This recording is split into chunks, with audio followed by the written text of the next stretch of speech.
এক বিত্তবান প্রৌঢ় ভদ্রলোক মেয়ে জামাই এবং বোন ও তার ছেলেকে নিয়ে বেশ সুখেই ছিলেন। কিন্তু বাদ সাধল যখন তিনি দ্বিতীয় বিয়ে করেন এবং তারপর থেকেই তার উপর একের পর এক হামলা হতে থাকে এবং শেষের হামলাটি হয় একেবারে প্রাণঘাতী। তাকে এইভাবে খুনের চেষ্টা করছে কে? নমস্কার, আমরা থ্রিল স্টুডিও। আমাদের আজকের গল্পের নাম খুনটা হতে পারত।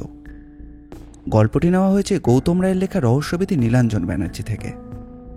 গল্প পাঠে রয়েছে শুভ, শুভম, রাজ চট্টোপাধ্যায়, প্রীতম, দেবস্মিতা, বর্ণালী এবং আমি অপূর্ব।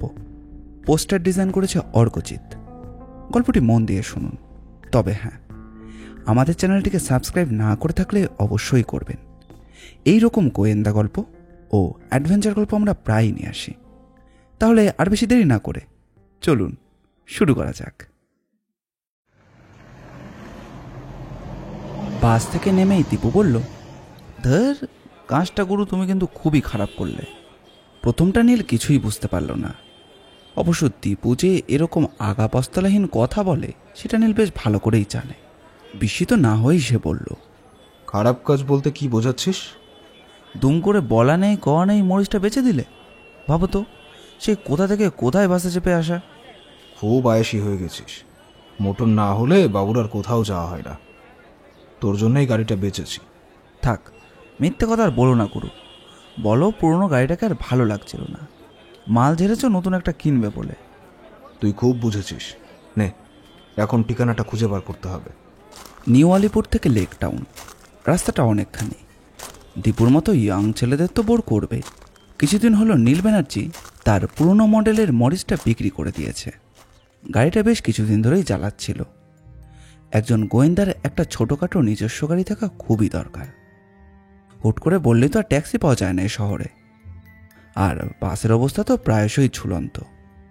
নীলের সামান্য অসুবিধা হলেও ওর নয়া সাগরেতে দীপুর মুখটা কিন্তু বেশ বেজার। ওর কাছে কলকাতার অনেক কিছু খারাপের মধ্যে সব থেকে খারাপ হলো লোডশেডিং আর বাস, দুটোই অসহ্য। অথচ নীলের কাছে নাড়া বাঁধার পর ওকে প্রায় তার সঙ্গে এটুলির মতো লেগে থাকতে হয়। ফলে গাড়ি না থাকার হ্যাপা তো পোয়াতেই হবে। বিনায়ক বসু মল্লিক নামে এক ভদ্রলোকের ফোন পায় নীল। ফোনটা গিয়েছিল গতকাল সকালে। ভদ্রলোক তেমন কিছু বললেন না, তবে বিশেষ প্রয়োজনে আসবার জন্য অনুরোধ জানালেন। সেই অনুরোধ রাখতেই লেক টাউনে আসা। ঠিকানা সঙ্গেই ছিল।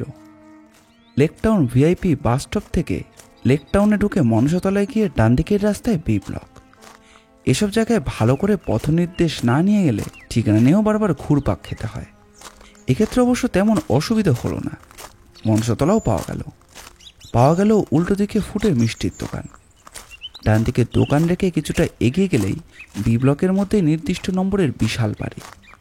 বাড়ির সামনে দাঁড়িয়ে দীপু বলল, গুরু, তোমার হাতে দেখছি রইস আদমি ছাড়া কোনো পার্টি জোটে না। আসলে বোধহয় গরিব লোকেরা তোমার কাছে আসতে ভয় পায়। ঠিক তা নয়। ক্রাইম ধনী দরিদ্র বিচার করে হয় না। গরিব ঘরে কি খুন খারাপি হয় না? কাগজ খুললেই দেখতে পাবি গ্রামে গঞ্জে কত নিত্য অপরাধ হচ্ছে। তাহলে এসব কেস তোমার হাতে আসে না কেন? সম্ভবত পয়সা কড়ি খরচের ভয়ে গোয়েন্দা টোয়েন্দা কেউ ফিট করতে চায় না। কিন্তু বসু মল্লিকের কেসটা কি করে বলবো? কিছু তো বললেনই না। না, তোমার আর বাজার দর বাড়বে না। কে কোথায় ডাকলো সঙ্গে সঙ্গে গায়ের পয়সা খরচ করে চলে এলে। হবে না, তোমাকে দিয়ে কিছুই হবে না। মাইরি, একটা পুলিশের চাকরি জোগাড় করে দাও না। অ্যাটলিস্ট ভবিষ্যতে তাহলে কিছু হিললে হয়। কাকে চান? দুজনেই এতক্ষণ খেয়াল করেনি বসু মল্লিকের বাড়ির গেটে একজন দারোয়ান জাতীয় লোক দাঁড়িয়ে রয়েছে। উত্তরটা নীলই দিল। বিনায়ক বাবু কি এই বাড়িতেই থাকেন? জি হ্যাঁ। নীলর কার্ডটা এগিয়ে দিয়ে বলল, বাবুকে দাও, তাহলেই হবে। কিছুক্ষণের মধ্যে লোকটি ঘুরে এসে ওদের দুজনকে নিয়ে ভেতরে চলে গেল। সাজানো গোছানো মডার্ন বাড়ি, খুব একটা বেশি দিনের পুরনো নয়। হয়তো বছর 10 বা 15 আগে তৈরি হয়েছে বাড়িটা। কিন্তু আসবাবপত্র বা বাড়ির ডেকোরেশনে আধুনিকের ছাপ সর্বত্র। নীল সোফায় বসতে যাচ্ছিল, কিন্তু লোকটি জানালো তাদেরকে ওপরেই নিয়ে যেতে বলেছেন। সাহেবের শরীর অসুস্থ, তিনি নিচে নামতে পারবেন না। অগত্যা ওপরে, অর্থাৎ খোদ কর্তার শয়নকক্ষে।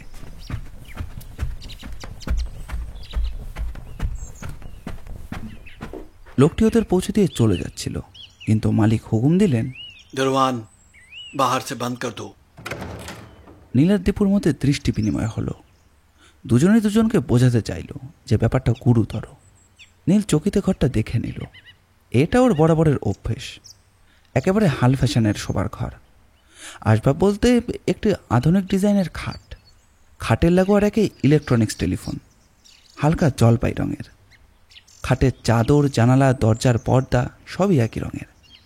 খাটের সঙ্গে দেওয়ালের দিকে সেটি র্যাক করা, তাতে নানা ধরনের বই, বেশিরভাগই ইংরেজি নভেল। খাটের অন্য প্রান্তে দেওয়াল জুড়ে রয়েছে একটা ছবি, বনের দৃশ্য। গহন বনের মাঝখান দিয়ে একটু সরু পথ চলে গেছে বহুদূর। গাছে লাল হলুদ ফুলের সমারোহ। ঘরের এক প্রান্তে ছোট আকারের একটা টেবিল, টেবিলে কালার টিভি। সম্ভবত এটা নতুন সংযোজন, হয়তো কর্তার সময় কাটানোর ব্যবস্থা। না, আর তেমন কিছু নেই। বিনয়বাবু আচ্ছা অবস্থায় রয়েছেন, পিঠের নিচে দু একটা বালিশ। নীল লক্ষ্য করল বিনয়বাবুর বয়স 55 পেরিয়েছে, উজ্জ্বল গৌরবর্ণ। আচ্ছা হলেও বেশ বোঝা যায় যে তিনি দীর্ঘকায় মানুষ। কোচকানো চুলে ব্যাক ব্রাশ করা, রগের কাছে কিছু পাক ধরেছে, তবে দুটো ঝুলপি সাদা। গোফদারি নিখুঁতভাবে কামানো, চোখে সরু ফ্রেমের দামি চশমা। চশমার কাজ সম্ভবত ফটোক্রমিক, কারণ হালকা বাদামি রং লেন্সের গা থেকে ছড়িয়ে পড়ছে। বুক পর্যন্ত চাপা রয়েছে ব্ল্যাঙ্কেটে। গায়ে উলিকটের ফুল গেঞ্জির ওপর চায়না কোট। হাতের আঙুলে বেশ কয়েকটি দামি পাথরের আংটি, এবং এটা দেখেই বোঝা যায় যে ভদ্রলোক জ্যোতিষে বিশ্বাসী। আরে দাঁড়িয়ে রইলেন কেন? ও হো হো, সরি সরি সরি, বসবেনই বা কোথায়? এক সেকেন্ড। বলেই উনি খাটের সঙ্গে লাগানো টেবিলে নব টিপলেন। সঙ্গে সঙ্গে একজন ভৃত্যের প্রবেশ। দো কুর্সি লাগাও। চেয়ার এলো। বিনয়বাবুর মুখোমুখি বসল ওরা দুজন। নীলই প্রথম কথা বলল, কে নীল ব্যানার্জি? খুব সম্ভবত আপনি চেনেন না। বিনয়বাবুর মুখে অপ্রস্তুতের হাসি, কিন্তু তিনি যে অত্যন্ত চতুর তা প্রকাশ হতে দেরি হলো না। বললেন, ও, তাহলে নিশ্চয়ই আপনি। ঠিকই ধরেছেন। না, আর বলতে হবে না, বুঝেছি। আচ্ছা, কি খাবেন বলুন? সামান্য কিছু আপ্যায়নের ব্যাপার আমি আগেই করে রেখেছি। আগে আপনার প্রবলেমটা শুনি, তারপর না হয় ওসব হবে। প্রবলেমের সঙ্গে আপ্যায়নের কোনো সম্পর্ক নেই। না, আফটার অল আপনারা আমার ইনভাইটেড গেস্ট। আগে খাওয়া, তারপর না হয় আমার ওই মামুলি সমস্যা। খেতে খেতেই কথা বলা শুরু হলো। বিনয়বাবু শুরু করলেন। তিনি জানতেন তিনি কি বলবেন। নার্সিংহোমের বেডে শুয়ে শুয়ে তিনি ভেবেছিলেন যে গোয়েন্দাকে কি বলতে হবে। তার ভাবনার মতো সবকিছু তিনি তুলে ধরলেন। বিনয়বাবুর দ্বিতীয় বিবাহের ইচ্ছে মোটেই ছিল না। সে বয়সটা অনেক আগেই পেরিয়ে এসেছিলেন। ইচ্ছে থাকলে বছর 20 আগেই করতে পারতেন, তখন কারোর কিছু বলারও ছিল না। স্ত্রী বিয়োগের পর অনেকেই আবার বিয়ে করে, কিন্তু তার একটা বয়স দরকার। আক্ষরিক অর্থে তিনি এখন প্রৌঢ় ব্যক্তি। আর কিছুদিন পরেই নেমে আসবে বার্ধক্য। অথচ জয়তিরই বা বয়স কি? 30-32 বয়সের এক যুবতী। স্বাস্থ্য ভালো থাকায় সেটুকু বোঝাও যায় না। এছাড়াও এ বিবাহে আরও অন্য কিছু বাধা ছিল, খানিকটা সামাজিক আর খানিকটা চক্ষু লজ্জা। রিনা বা তরিত এই সম্বন্ধে কি ভাববে? অধস্তন ব্যক্তিরাও তো আড়ালে হাসাহাসি করবে। আর মেয়ে জামাইবাবু কীভাবে নেবে তাও বিনায়কবাবু নিজেই জানেন না। তবুও ভবিতব্য। জামশেদপুরে তিনি জয়তের কাছে গিয়েছিলেন তাকে বোঝাতে। মোটামুটি ভালো একটা পাত্রের সন্ধান তার কাছেও ছিল। ব্যাংকের পদস্থ কর্মচারী, জয়তীর কাছাকাছি বয়স। কিন্তু কি যে হয়েছিল জয়তীর, বিনায়কবাবু জানেন। জয়তীর দিক থেকে তাকে বিয়ে করার মধ্যে ভালোবাসার ব্যাপার ছিল না। আর সিকিউরিটির প্রশ্ন যদি ওঠে, যে ছেলেটিকে তিনি মনে মনে ভেবেছিলেন সেও বিশ্বস্ত, ভদ্র এবং দায়িত্ববান, রোজগারও ভালো, দাম্পত্য জীবনে কোনো কারণেই অসুখী হওয়ার কথা নয়। সেই প্রসঙ্গেই জামশেদপুর যাওয়া। কথাটা জয়তীর কানে তুলতেই অদ্ভুতভাবে ভুরু কুঁচকে সে বিনায়কবাবুর দিকে তাকিয়েছিল। তারপর বেশ শ্লেষমাখা কণ্ঠে সে বলেছিল, বিনায়কবাবু, আপনার কর্তব্যবোধের জন্যে আমি সত্যিই ধন্যবাদ জানাচ্ছি। বাবাকে দেওয়া কথা, বাবার জন্য আপনার মতো শহরের এক নামকরা ধনী ব্যক্তির প্রয়াস আপনার মহানুভবতারই প্রকাশ। কিন্তু অনেক করেছেন, আর না। আমি নাবালিকা নই, নিজের ভাবনাটা আমি নিজেই ভাবতে পারবো। যেটুকু আপনি করেছেন আমার কোনো আত্মীয় স্বজন থাকলেও তা করতো না। আর আমাকে ঋণী করবেন না প্লিজ। কিন্তু আমার দিকটা কিছুতেই বুঝতে চাইছে না। আচ্ছা, তোমাকে আমি কি দিতে পারি বলো? প্রসঙ্গ বদলাতে চাইল জয়তী। ওসব কথা থাক বিনায়কবাবু, এই সামান্য ব্যাপার নিয়ে অযথা বাকবিতণ্ডায় যাওয়ার কোনো অর্থ হয় না, তাতে সম্পর্ক খারাপ হয়ে যায়। বরং আপনার প্রস্তাবেই আমি রাজি। আমরা দুজন অসমবয়সী বন্ধু হয়েই থাকি। যুক্তি দিয়ে জয়তীকে বোঝানো যায়নি। জয়তীর একগুয়েমের কাছে বিনায়কবাবুকেও হার মানতে হয়েছিল। অবশ্য এর জন্য নিজের একাকিত্ব মোচনের স্বপ্নটুকু নিশ্চয়ই কিছুটা কাজও করেছিল। রেজিস্ট্রিটা জামশেদপুরেই করেছিলেন। সঙ্গে ছিল ভাগ্নে অরিন্দম, ছেলেটা মামু অন্তঃপ্রাণ। এছাড়া যা আশঙ্কা করেছিলেন তাই হয়েছিল। কলকাতায় জয়তীকে নিয়ে ফেরার পর দাদাসীদের অবাক দৃষ্টি এবং রীনা ও তরিতের হতভম্ব হওয়া। তরিত বরাবরই কম কথা বলে, সাধারণত সে নিজের ব্যাপার স্যাপার নিয়েই মশগুল। ছোটোখাটো একটা অনুষ্ঠান করেছিলেন, বেশিরভাগই পুরনো বন্ধুবান্ধবদের হাসি ঠাট্টা সবই হজম করে নিয়েছিলেন। কিন্তু তরিত মুখ গম্ভীর মুখে একবার অনুষ্ঠানে এসেছিল, একগোছা ফুল জয়তীর হাতে তুলে দিয়ে শরীর খারাপের অজুহাতে চলে গিয়েছিল। আর রীনা তো আসেইনি। আত্মীয় হিসেবে ছিল বিনায়কবাবুর ছোট বোন অনিমা। অনিমা খুব অল্প বয়সেই বিধবা হয়। অনিমার একমাত্র সন্তান প্রায় রীনানি বয়সী অরিন্দম, যা কিছু কাজকর্ম ও একাই করে। বিনায়কবাবু অনেকদিনই চেয়েছিলেন অনিমাকে নিজের কাছে এনে রাখতে। অরিন্দমের রোজগারপাতি খুব একটা ভালো নয়। রীনা চলে যাওয়ার পর অনেক করেই বোনকে বলেছিলেন, কিন্তু অরিন্দমের চাকরি ঘটিত কারণে সেটা সম্ভব হয়ে ওঠেনি। এবার আর দাদার অনুরোধ ফেলতে পারেনি সে। আর না ঠেলার কারণ অরিন্দমের কাছে চাকরিটাও চলে গেছে। সে এখন মামার উমেদারিতে ব্যস্ত। স্বাভাবিক কারণেই মামাকে সন্তুষ্ট করতে বিয়ের অনুষ্ঠানে সবকিছু নিজের হাতেই তুলে নিয়েছিল। এরপর থেকে ওরা বিনায়কবাবুরই কাছে থেকে গেছে। অনিমার মতে বিনায়ক ঠিকই করেছে, কাজটা অনেক আগেই করা উচিত ছিল। কারণ বুড়ো বয়সে স্ত্রী থাকার প্রয়োজন, একান্তই প্রয়োজন। তারপর 2 বছর কেটে গেছে। বিনায়কবাবু তার কর্তব্যও পালন করেছেন, কিন্তু এই 2 বছরে জয়তীকে ঠিক বুঝতে পারেননি। স্ত্রী হিসেবে যে সান্নিধ্যটুকু তার পাওয়া উচিত ছিল সেটা কিন্তু ঘটেনি। জয়তী যেন অনেক দূরের কেউ, অথচ জয়তীর যেতেই এই বিয়ে। তাকে সুখী করবার জন্যই কিন্তু সব কিছু, কিন্তু কোনোটা করে তেমন কিছুই হলো না। আসলে হয়তো জয়তীকে তিনি বুঝতে পারেননি কেন? তার দেখে দেওয়া ভালো পাত্র থাকা সত্ত্বেও তার মতো একজন প্রায় বৃদ্ধকে জয়তী বিয়ে করতেই বা গেল কেন? ইতিমধ্যে আরও একটি অপ্রত্যাশিত ঘটনা ঘটে গেছে। প্রায় ধূমকেতুর মতো অতীনের আগমন ঘটল। বিয়ের পর থেকেই বিনায়ক আবার ব্যবসায় মেতে উঠেছিলেন। রীনার বিয়ের পর প্রায় বছর 2 তিনি অবহেলায় আর আলস্যে দিন কাটাতেন। তখন মনে হতো কার জন্য এত খাটা? পয়সা যা আছে তা দিয়ে অধস্তন 3 পুরুষ কিছু না করেই কাটিয়ে দিতে পারবে। কিন্তু জয়তী আসার পর থেকে মনে হলো এখনও তার কিছু করার প্রয়োজন, অন্তত জয়তীর জন্য বা ভবিষ্যতে যদি কোনো সন্তান জন্মায় তাহলে। আসলে তিনি বোধহয় কিছুটা মানসিক উৎসাহ পেয়েছিলেন নিজের অগোচরেই। সেদিন কী কারণে যেন কিছু আগেই ফিরেছিলেন। হঠাৎ ঘরে অপরিচিত এক কণ্ঠস্বরে কিছুটা বিস্মিত হয়েছিলেন। বাড়িতে তখন পুরুষ বলতে ভাগ্নে অরিন্দম। যদিও সে জয়তীর সঙ্গে মাঝে মধ্যে গল্পগুজব করে, কিন্তু অরিন্দমের কণ্ঠস্বর কিন্তু সেটা নয়। ঘরে ঢুকতেই জয়তীর সঙ্গে এক অপরিচিত ব্যক্তি। বছর 40-এর মধ্যেই বয়স। চেহারাটা মোটেই নয়নাভিরাম নয়। ছোট ছোট করে ছাটা চুল, মুখে না কামানো কয়েকদিনের দাড়ি, আর গায়ের রংটাও বেশ ময়লা ময়লা। জামা কাপড়েও তেমন বিলাসিতার কিছু নেই। সাধারণ একটা বুক শার্ট, পরনে ময়লা একটা জিন্সের প্যান্ট।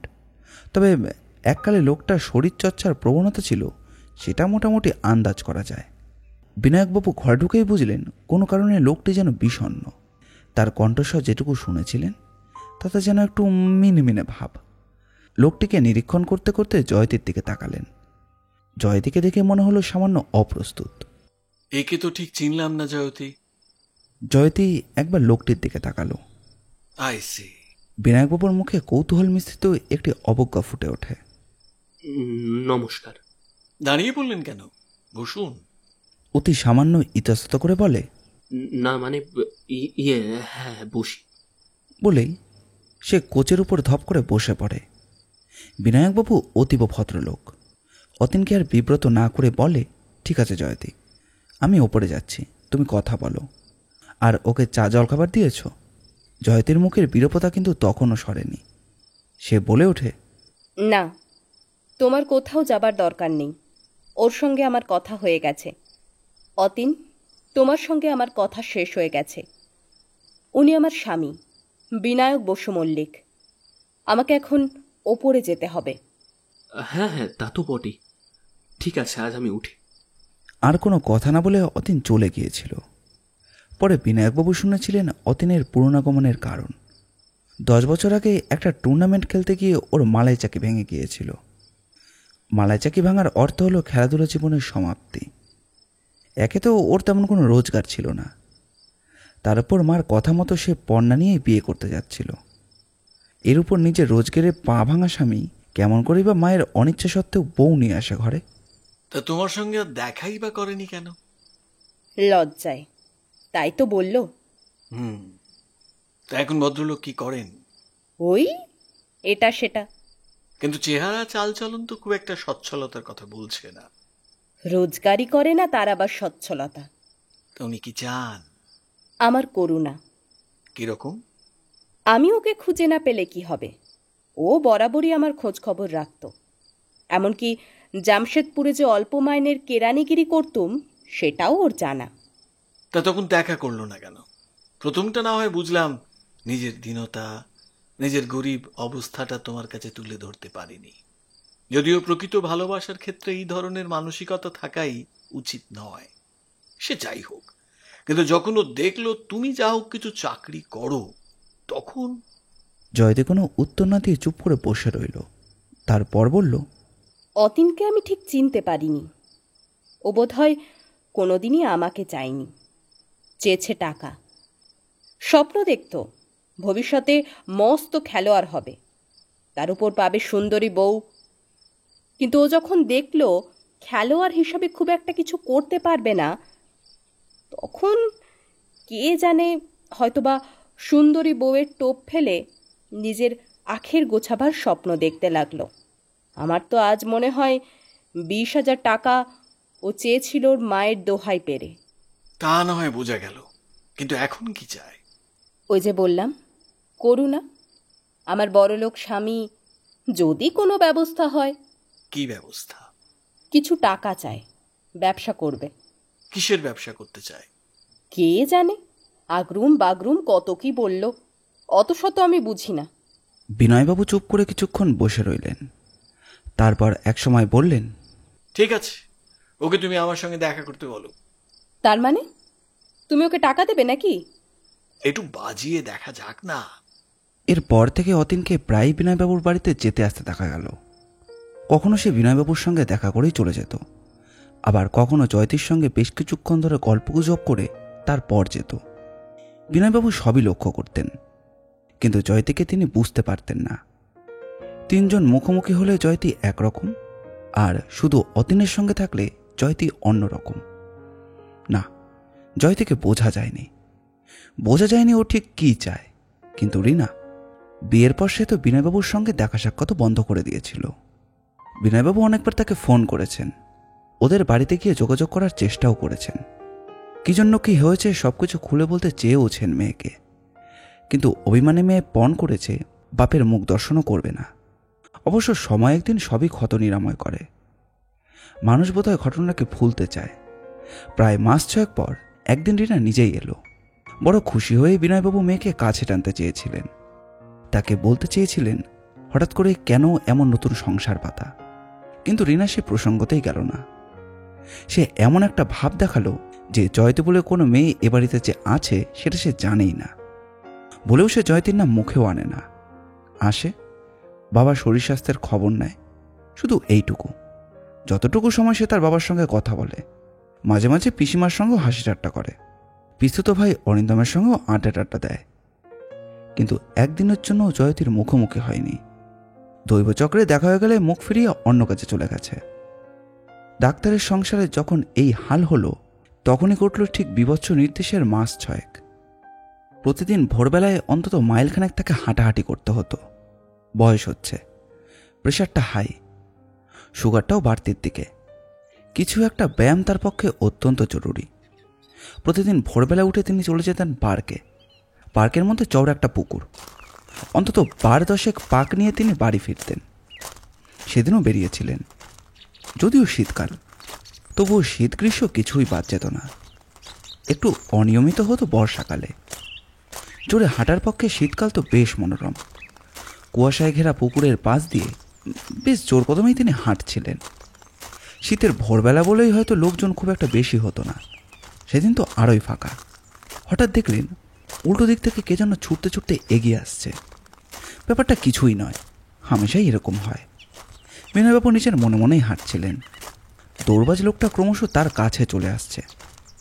একসময় সে বিনয়বাবুকে অতিক্রম করে চলেও গেল, কিন্তু তিনি সহসাই অনুভব করলেন একটা প্রচণ্ড আঘাত। কে যেন সজোরে লোহার শক্ত কিছু দিয়ে মাথায় আঘাত করেছে। মাত্র কয়েক মুহূর্তের ব্যাপার। চোখের সামনে তখন লাল, নীল, হলুদ, সাদা রঙের খেলা। নিমেষের মধ্যে পেছনে ফিরে তাকার যেটুকু অবসর পেলেন, তাতে মনে হলো নীল ট্রাকস্যুট আর সাদা কেটস পরা কেউ একজন ছুটে যাচ্ছে, বোধহয় পালাচ্ছে। তার হাতে লোহার ডান্ডা জাতীয় কিছু একটা, ব্যাস ওইটুকুই।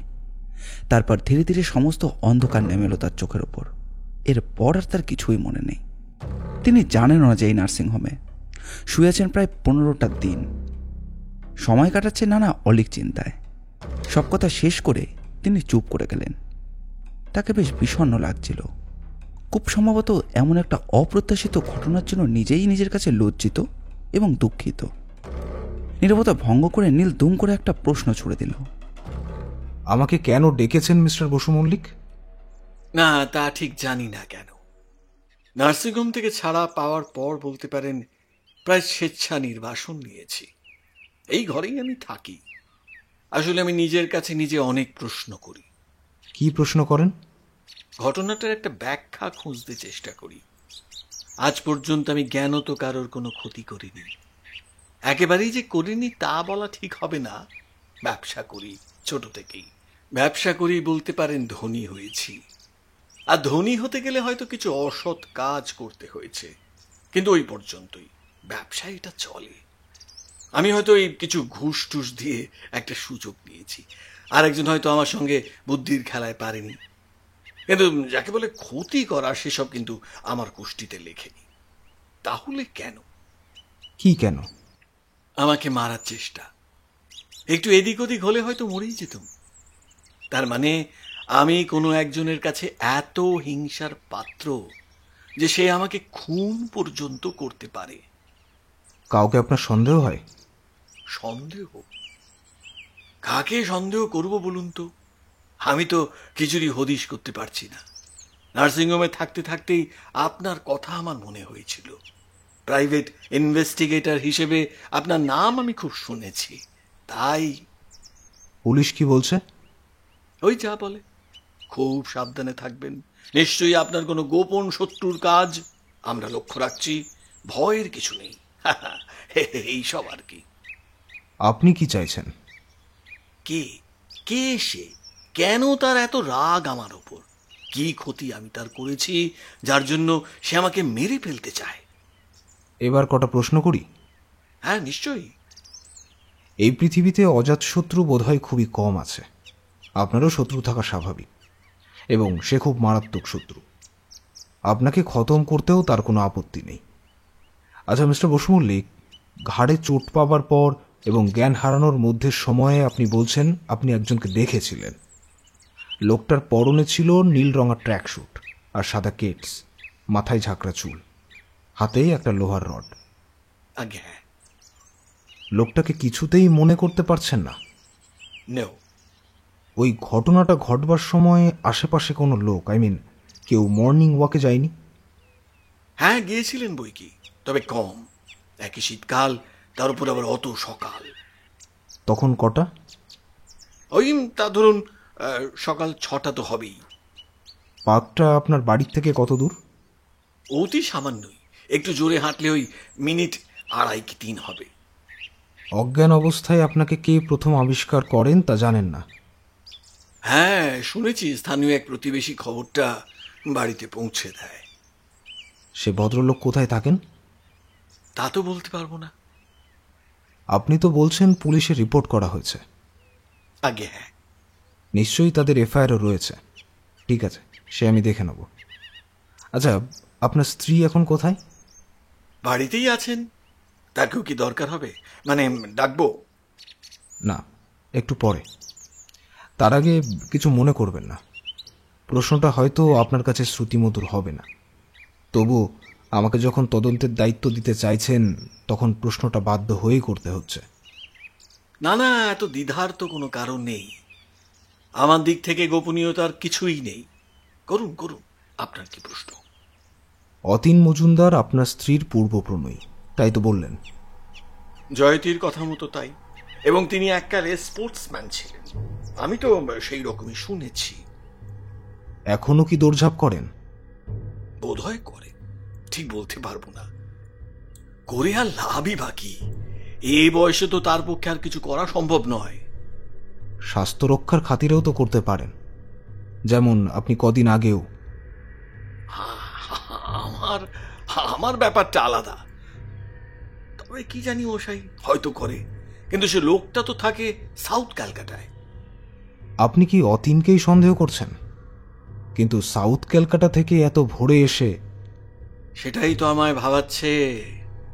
আচ্ছা, অতীনবাবু তো প্রায়ই আপনার সঙ্গে দেখা করতে আসেন। হ্যাঁ, একটা ওই ভিডিও ক্যাসেটের দোকান করবে বলছিল। কিছু টাকার প্রয়োজন। কত? 1020। দিয়েছেন টাকাটা? হ্যাঁ দিয়েছি। কবে ফেরত দেবে কিছু বলেছে? ওই মাস দুয়েকের মধ্যে। কদিন হলো দিয়েছেন? তার ধরুন 2 মাস তো হয়ে গেছে। তো আপনি টাকা ফেরত চাননি? কি হবে যে, দিতে তো পারবে না। তবুও চেয়েছেন কি? তা নিয়ম রক্ষা করতে গিয়ে চেয়েছি তো বটেই। আর সব দেনাদাররা যা বলে তার ওই একই কথা। আর কটা দিন সময় দিতে হবে দাদা, এই সব আর কি। টাকা না দেবার ব্যাপারে জয়তী দেবী কিছু বলছেন না? কি বলবে, সে তো দিতে নাই করেছিল। আচ্ছা, অতীনবাবু সম্বন্ধে জয়তী দেবীর মনোভাব কি? চট করে এ প্রশ্নের কোনো উত্তর দিতে পারলেন না বিনয়বাবু। সামান্য অবসর নিয়ে বললেন, জয়তীকে আমি ঠিক বুঝে উঠতে পারিনি। বলে নীলু কিছুক্ষণ চুপ করে রইল। তারপর একটি অনিবার্য প্রশ্ন করল, আপনার এই বিয়ের ব্যাপারে বা বিয়েকে কেন্দ্র করে আপনার মেয়ে রিনার সঙ্গে সম্পর্কে কিছু ঘোলাটে হয়, একটু আগে তাই তো বললেন। খুব স্বাভাবিক। রানীর মনোবেদনার ব্যাপারটা আমি বুঝি। কোনো মেয়েই বা বুড়ো বাপের বিয়ে মেনে নেয়? ওকে আমি দোষ দিই না। বিয়ের পর মাস 6 তো এ বাড়িতেও পা পর্যন্ত ঠেকায়নি। এখন তো রেগুলার আসেন। হ্যাঁ, আমার অপরাধ হয়তো ক্ষমা করেছে, কিন্তু জয়তীকেও কিছুতেই মেনে নেয়নি। বোধহয় কোনোদিন মেনে নেবেও না। আসলে সমস্ত ভুলটাই আমার। গ্রহের ফের বলতে পারেন। কেনই বা সেদিন জয়তীর সঙ্গে দেখা হবে? কেনই বা আমি শতপ্রবৃত্ত হয়ে ওদের বাবা মেয়ের ব্যাপারে মাথা গলাতে যাব? আর কেনই বা এই মেয়ের সব দায়িত্ব আমার কাঁধে চাপিয়ে ভদ্রলোক দুম করে মরে যাবেন? সবই আমার কপাল। আর অমন লক্ষ্মী প্রতিমার মতো মেয়ে, সেও পর হয়ে গেল। আর আপনার জামাই তড়িৎবাবু কি বলেন? তড়িৎ সদাশিব মানুষ, এসব ঝামেলায় নিজেকে জড়াবে না। সময় কোথায় ওর এসব ওই ছেঁদো সামাজিকতা নিয়ে মাথা ঘামানোর? আসলে ক্যারিয়ারিস্টরা বোধ হয় এই রকমই হয়। এই বাড়িতে তো আপনার আরো 2 জন আত্মীয় আছেন। হ্যাঁ, আমার বোন অনিমা আর ওই ভাগ্নে অরিন্দম। অরিন্দমবাবু কি করেন? কিছুই না। ভাবছি ওকে আমার ব্যবসায় নিয়ে যাব। ছেলেটা ভালো, নিজের ছেলে তো আর নেই। এ বাড়িতে চাকর বাকর মোট কজন? ওই 6 একজন দারোয়ান কাম মালি। বাড়ির চারপাশে একটা ছোটখাটো বাগান মতো আছে, ওই দেখাশোনা করে। বাকি 5 জনের মধ্যে একজন রান্না করে, একজন বাজারহাট 5 মাস খাটে, আর একজন ওই আমার সঙ্গে সঙ্গে থাকে। ব্যবসার কাজেও ওকে থাকতে হয়। বাকি 2 জন ঝি। আচ্ছা বিনায়কবাবু, আপনার বন্ধু বান্ধবের সংখ্যা কিরকম? না না না না, তেমন কিছু নয়। 2 জন ইম্পর্টেন্ট ব্যক্তি হলেন আমার ওই বজুম ফ্রেন্ড ভবেন রায় লয়ার, আর ওই প্রদীপ সান্যাল ডাক্তার, ব্যাস। বাহ, বেছে বেছে বন্ধু করেছেন। একজন লয়ার আর একজন ডাক্তার, দুজনেই আপনার কাছে অতি মূল্যবান। তা একজন পুলিশ অফিসার হলে তো সঙ্গে সোনায় সোহাগা হয়ে যেত। পুলিশ অফিসার না হলেও একজন নাম করা গোয়েন্দাকে তো বন্ধু করেই ফেলেছি। হ্যাঁ, কি বলেন মশাই? বলেই বিনয়বাবু প্রাণ খোলা হাসলেন, হাসল নীলও। তারপর বলল, কয়েকজনের ঠিকানা আপনাকে দিতে হবে, অর্থাৎ আপনার চারপাশে যারা আছেন তাদের সকলেরই। আর আপনার স্ত্রীর সঙ্গে আমি একটু ব্যক্তিগতভাবে কথা বলতে চাই। বেশ তো, তাই হবে। এই নিন আমার পরিচিত লোকেদের নাম ঠিকানার খাতা, টুকে নিন। যাদের যাদের আপনার দরকার তাদের ওই নাম, ঠিকানা, ফোন নাম্বার ওখানেই পাবেন। পাশে র্যাক থেকে কালো রেক্সিনে বাঁধানো একটি পাতলা ডায়েরির মতো খাতা বার করে এগিয়ে দিলেন। নীল সেটা দীপুর হাতে দিয়ে বলল, এই কেসের সঙ্গে যারা ইনভলভ তাদের ঠিকানাগুলো লিখে নেয়। ভবেন রায় আর প্রদীপ সান্যালের ঠিকানাটাও নিয়ে নিস। আমি বরং জয়তী দেবীর সঙ্গে একটু আলাপ করে আসি। হ্যাঁ, সম্ভবত জয়তী ওর ঘরেই আছে, একটু অপেক্ষা করুন। বেল টিপলেন বিনয়বাবু। চাকরটি আসতেই উনি বললেন, হ্যাঁ বৌদিমণি Kedar.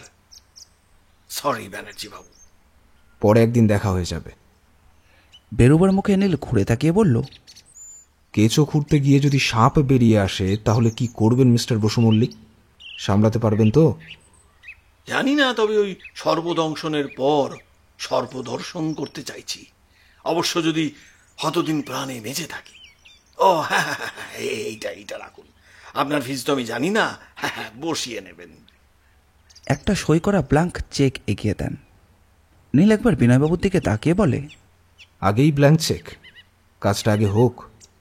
Don't be sentimental mister Banerjee. উকিল আর ডাক্তার আমার ওই ছেলেবেলার বন্ধু, তা বলে কি ভাবছেন ওদের আমি ওই বিনা দক্ষিণায় খাটিনি? না না মশাই, একদম নয়। মানুষের ন্যায্য পাওনা থেকে আমি কাউকে বঞ্চিত করি না, যদি না সে আমার কোনো ক্ষতি করে, বুঝলেন? এই নিন এইটা রাখুন। নীল মুখে কিছুই বলল না। চেকটা নিতে নিতে একবার তাকালো বিনয়বাবুর দিকে। শেষ পর্যন্ত কি ভদ্রলোকের সর্বদর্শন ভালো লাগবে কে জানে। স্থানীয় দারোগা বিতুবাবুর লোকটা একটু বেশি খিটকেল টাইপের, একটু পুলিশি দাম্ভিকতায় মুখটা গম্ভীর করে রেখেছেন। নীল নিজের কার্ডটা এগিয়ে ধরতে একবার চোখ বুজিয়ে ভুরুকুচকে নীলের দিকে তাকালো। তারপর ভারী কি গলায় বললেন, বুঝলাম, তা কি করতে পারি? হ্যাঁ, একটা জরুরি দরকারে আসা। সেটাই তো শুনতে চাইছি। ধরুন 15-16 দিন আগে আপনার এলাকাতেই একটা পার্কের মধ্যে ভোরবেলায় অজ্ঞাত আততায়ীর আঘাতে আহত হয়েছিলেন এক ভদ্রলোক। আপনি তো খুব সম্ভবত বোধহয় মিস্টার বসু মল্লিকের কথা বলছে। আগে হ্যাঁ। কি জানতে চাইছেন? কেসটা সম্বন্ধে একটু ডিটেলস জানতে চাই। কিন্তু পুলিশ তো কেসটা টেক আপ করেছে। তাছাড়া যতদূর জানি ভদ্রলোক এখন সুস্থ আছে, নার্সিংহোম থেকে ছাড়াও পেয়ে গিয়েছে। হ্যাঁ, কিন্তু একজন আততায়ী তাকে খুন করতে চেয়েছিল। কিন্তু খুন হয়নি। সেটা তার কপাল, খুনটা হতে পারত। আততায়ীর ব্যাপারে আপনারা কি কিছু এগিয়েছেন? আমি আগেই বলেছি কেসটা পুলিশ টেক আপ করেছে। They will proceed accordingly. For your information, বেসরকারিভাবে উনি আমাকে কেসটা নেড়েচেড়ে দেখতে অনুরোধ করেছেন। তাই আমি পুলিশের কাছে একটু সাহায্য আশা করছি। কীরকম? ফার্স্ট ইনভেস্টিগেশন রিপোর্টটা যদি দেখা যেত। যদিও এটা আমরা দেখতে বাধ্য নই, তবু কার্ডের নামটা আমার চেনা। কয়েকটা ইন্টারেস্টিং কেসে আপনি নিজের চেষ্টায় সফল হয়েছেন। Have some regards on you. বলুন, কি চাইছেন জানতে? আহত হবার পর ওর দেহটা প্রথম কে আবিষ্কার করেছিল? স্থানীয় এক ভদ্রলোক।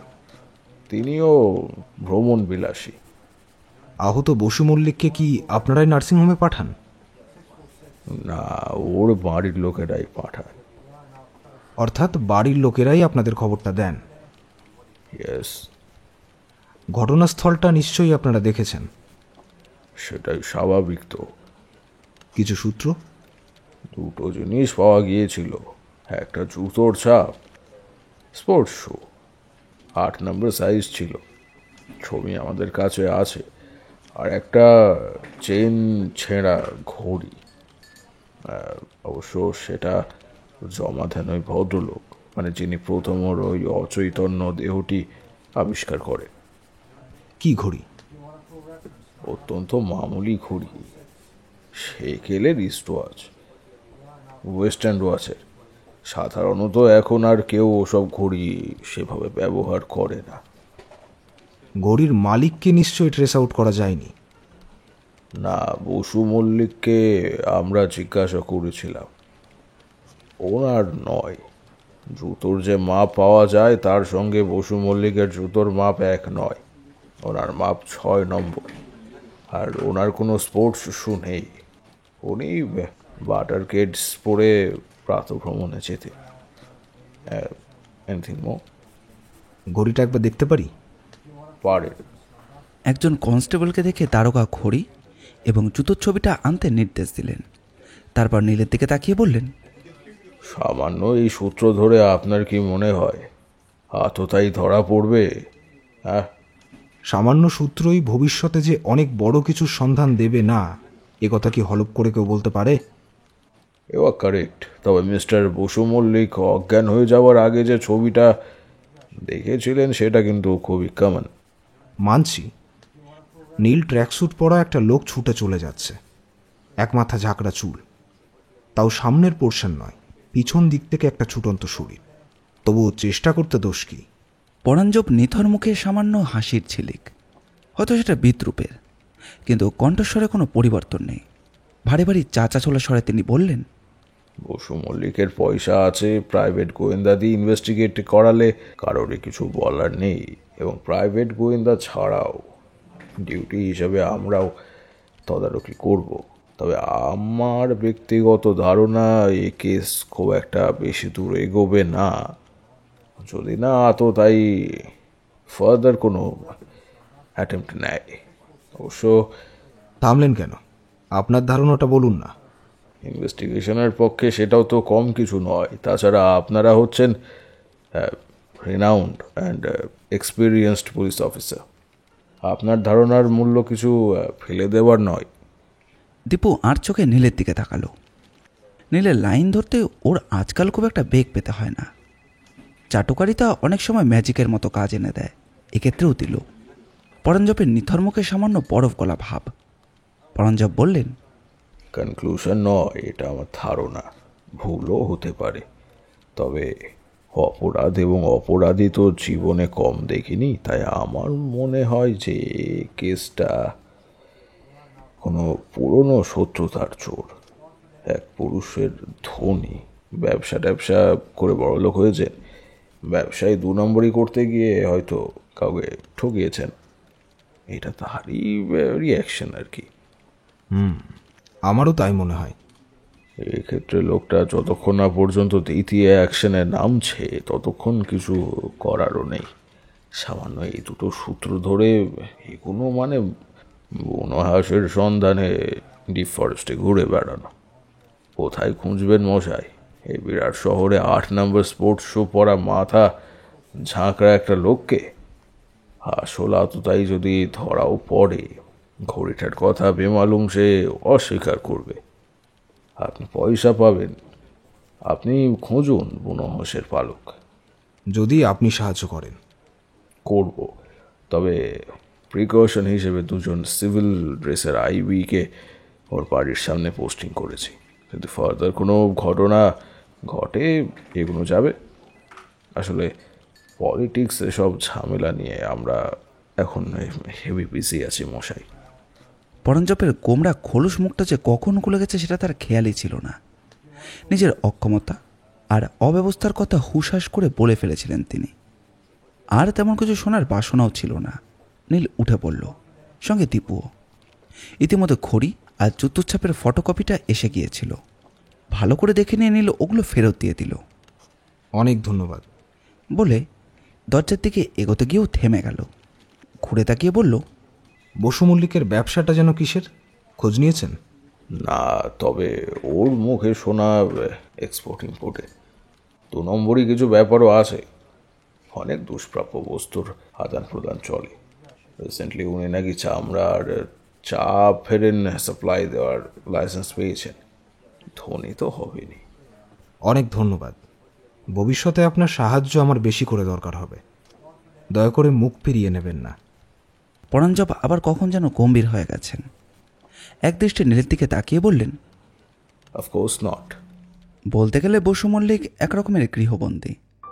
খুব একটা কারোর সঙ্গে দেখা সাক্ষাৎ করেন না। ঘরে বসে ফোনেই যোগাযোগ রাখেন। যাকে যা ইনস্ট্রাকশন দেওয়ার সেটা ঘরে বসেই দেন। মোটামুটি চলাফেরাও করতে পারছেন। আরও কিছু পরীক্ষা আর এক্স রে রিপোর্টের পর ডাক্তার বাইরে বেরোনোর উপদেশ দেবেন। ততদিন বাধ্য হয়েই গৃহবন্দী। জয়তী মাঝে মধ্যে এ ঘরে আসে। দেখাশোনার দায়িত্বটুকু পালন করে সে তার নিজের ঘরেও চলে যায়। অবশ্য রিনা আসে দুবেলায়। দীর্ঘক্ষণ বাবার সঙ্গে থাকে। বাবার দেখাশুনো, ওষুধপত্রের ব্যবস্থা করা, ঝি চাকরদের পরামর্শ দেওয়া, জরুরি সব কিছুরই ব্যবস্থা করে সে বাড়ি ফিরে যায়। অলিখিত চুক্তিতে জয়তী আর রিনা কেউই কারোর সঙ্গে দেখা করে না। রিনার ঘন ঘন আসাটাও জয়তীর ইচ্ছের বিরুদ্ধে। কিন্তু কিছু বলবার নেই। বললে তেমন কোনো সুফল পাবার আশাও নেই। কারণ জয়তী স্ত্রী হলেও রিনা যেন তার বাপের মন প্রাণ জুড়ে বসে রয়েছে। মেয়ে এলে বাপের মুখে আনন্দ ফিরে আসে। জয়তীকে বাদ দিয়ে বাপ মেয়ের মধ্যে অনেকই কথাবার্তা হয়। নতুন যে দিকটা নতুনভাবে বিনয়বাবু চিন্তা করেছেন, অর্থাৎ চা আর চামড়া, সেটা তিনি অরিন্দমকে দিয়ে শুরু করাতে চান। রিনার সঙ্গে এ নিয়ে অনেক আলোচনাই হয়েছে। রিনার কোনো আপত্তি নেই। অরিন্দম মোটামুটি বুদ্ধিমান ছেলে। মামার দৌলতে যদি সে দাঁড়াতে পারে, রিনার তাতে কোনো আপত্তি নেই। তাছাড়া বাবার সম্পত্তির উপর তার কোনো লোভও নেই। তার যত আপত্তি জয়তী। রিনার ধারণা জয়তী এসেছে একটা ফিকিরে। চিরকালে গরিব একটা মেয়ে কেনই বা জেনে শুনে নিজের ইচ্ছায় একটি প্রৌঢ়কে বিয়ে করবে? কেবল বিনয়বাবুর মৃত্যুর পর সম্পত্তির মালিক হওয়ার ফিকির। বিনয়বাবু তাকে সম্পত্তি দিয়ে যাতে খুশি করতে পারে। তার বা তার স্বামীর এই সম্পত্তির কোনো লোভও নেই। তবু জয়তীর নামে একটা ধড়িবাজ উটকমে কেন সব কিছু পাবে? তার থেকে অরিন্দম যদি কিছু পায় তাহলে তার আপত্তি নেই। সে যতই হোক, সে তার আপন বিস্তুত ভাই। বিনয়বাবু মেয়ের সাইকোলজি বোঝেন। তার ধারণাকে পাল্টাবার চেষ্টাও করেছিলেন। কিন্তু রিনা জয়তীর প্রসঙ্গ উঠলেই ঘর ছেড়ে বেরিয়ে যায়। রিনার ব্যবহারে তিনি মাঝে মধ্যে বড় দুঃখ পান। গভীরভাবে কিছু চিন্তাও করেন। তার আসার সময় এলে একদিন সব সমস্যাই মিটে যাবে।